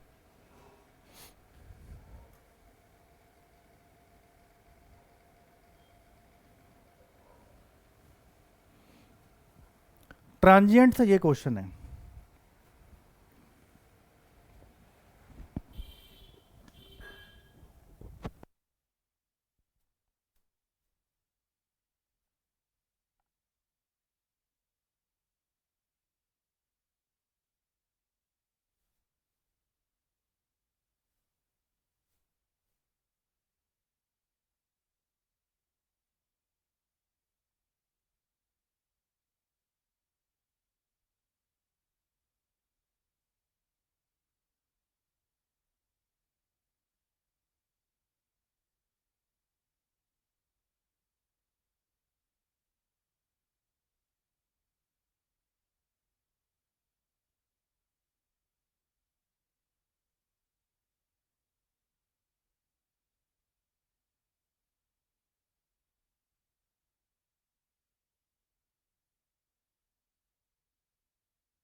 देखो, अगर इस तरह का क्वेश्चन आता है तो जनरली हमें लगता है कि क्वेश्चन बहुत टफ है, बट ऐसा नहीं होता। ठीक है, आपको सिर्फ यहाँ पे ये देखना है कि इंडक्टर चार्ज कितनी वैल्यू तक हुआ है और बाद में क्या वो डिस्चार्ज हो रहा है या वो चार्ज हो रहा है। बस दो इक्वेशंस पता हो तो काम बन जाता है। ठीक है, इसके अलावा और भी वैरायटी आती है, बट उतने उसके फ्रिक्वेंट क्वेश्चंस आते नहीं हैं जो गेट में आते हैं। अब देखो यहाँ पे, देखो स्विच को पहले पोजीशन 1 पे लगाया गया है, स्विच को पोजीशन 1 पे लगाया गया, तो पोजीशन 1 पे मैंने एक इंडक्टर को 50 वोल्ट दे दिया, तो करंट फ्लो करेगी, करंट फ्लो करेगी, ये इंडक्टर चार्ज होना स्टार्ट करेगा। ठीक है, जब ये इंडक्टर तब तक चार्ज होता रहेगा जब तक करंट बदलती रहेगी। चार्ज होने का मतलब क्या होता है, देखो जैसे कि ये इंडक्टर चार्ज हो रहा है तो इसकी एनर्जी क्या होगी, हाफ LI² होगी, नहीं होगी, ये इसकी एनर्जी होगी। इसका मतलब जब तक करंट की वैल्यू बढ़ रही है तब तक इसकी एनर्जी भी बढ़ेगी। समझ रहे हो, तब तक इसकी एनर्जी भी बढ़ेगी। और जैसे ही ये फुल चार्ज हो गया,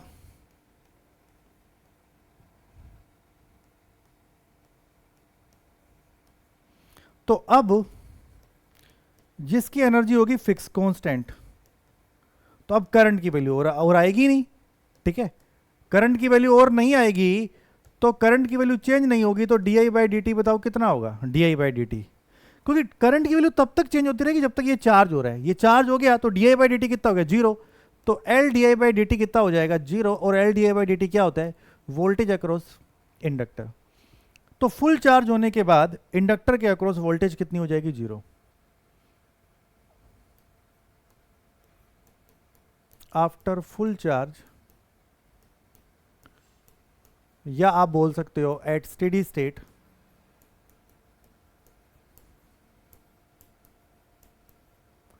voltage across inductor will be zero. तो इंडक्टर को अपने क्या कर देंगे, शॉर्ट। इसको अगर आप शॉर्ट करते हो, इसको अगर आप शॉर्ट करते हो तो जरा करंट की वैल्यू देखो तो पता लग जाएगा कि इंडक्टर में उस टाइम में करंट कितनी गई, मैक्सिमम करंट कितनी गई। तो इंडक्टर को अगर आप शॉर्ट करोगे तो उसमें मैक्सिमम करंट गई फुल चार्ज होते टाइम, ये शॉर्ट हो गया तो 50/10, दैट इज 5 एम्पियर। 5 एम्पियर उसमें करंट टच कर गया, इतना। ठीक है, अब आप उसको पोजीशन 2 पे सेट कर रहे हो, इसको पोजीशन 2 पे लेके आ रहे हो। पोजीशन 2 पे लेकर आओगे,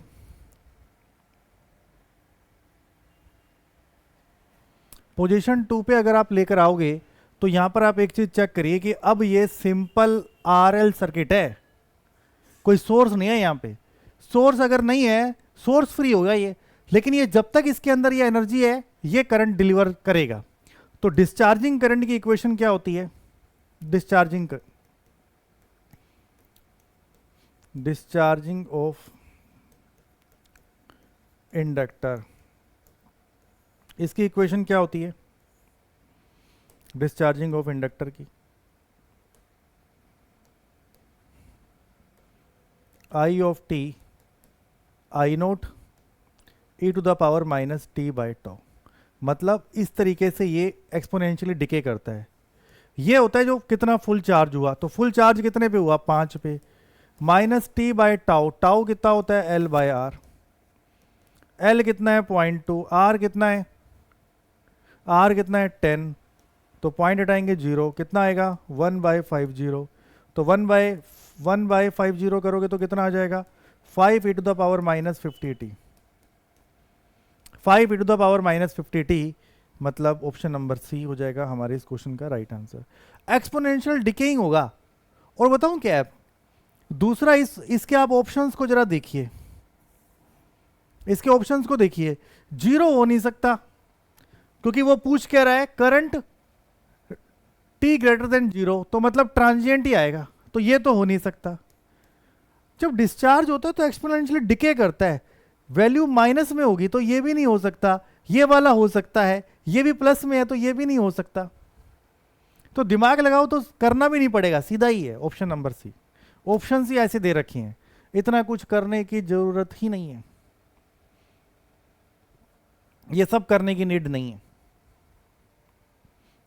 समझ रहे हो नहीं समझ रहे हो?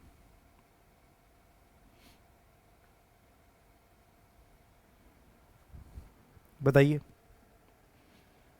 चलिए अगला question.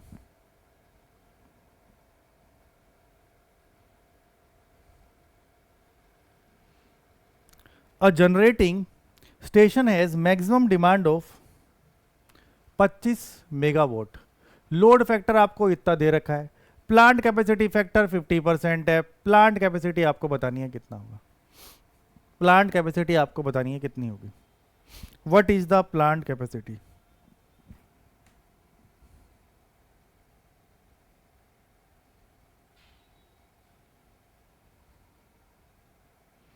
What is plant capacity, plant की कैपेसिटी कितनी होगी।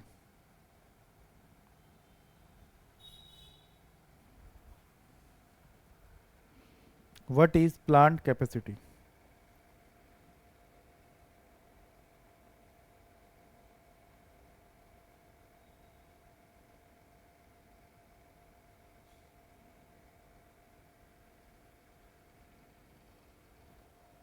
बताइए। और इस तरह के क्वेश्चंस आपको जरूर देखने को मिलेंगे क्योंकि इकोनॉमिक पावर जनरेशन से रिलेटेड ये क्वेश्चन एग्जाम में जरूर आते हैं।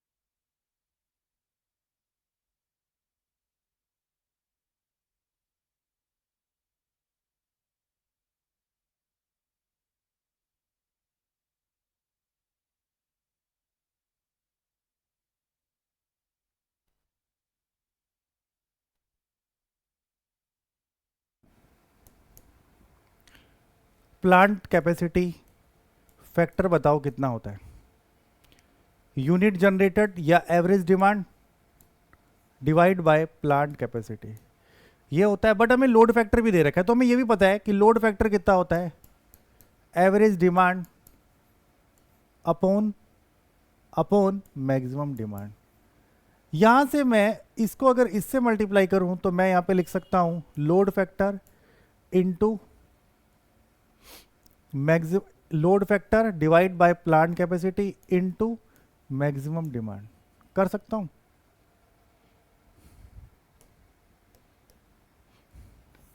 अब अगर आप यहां पे देखोगे मैक्सिमम डिमांड दे रखा है, ये दे रखा है, तो वैल्यू निकल जाएगी, है ना।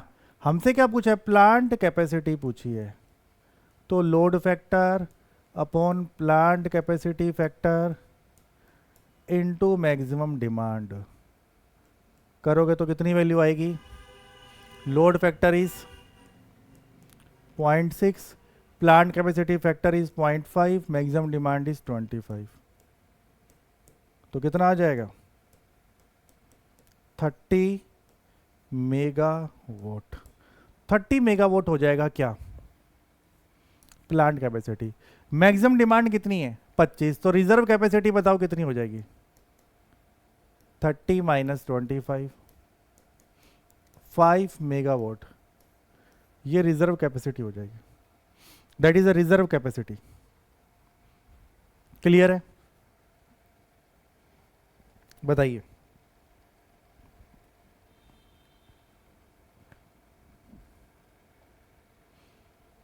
इज दैट क्लियर और नॉट?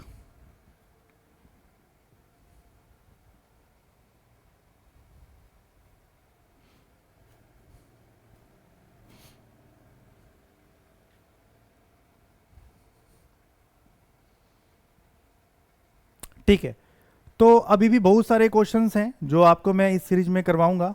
ठीक है, we have many more questions. ठीक है, अभी बहुत सारे क्वेश्चंस हैं जो अगले अपने नेक्स्ट क्लास में करेंगे।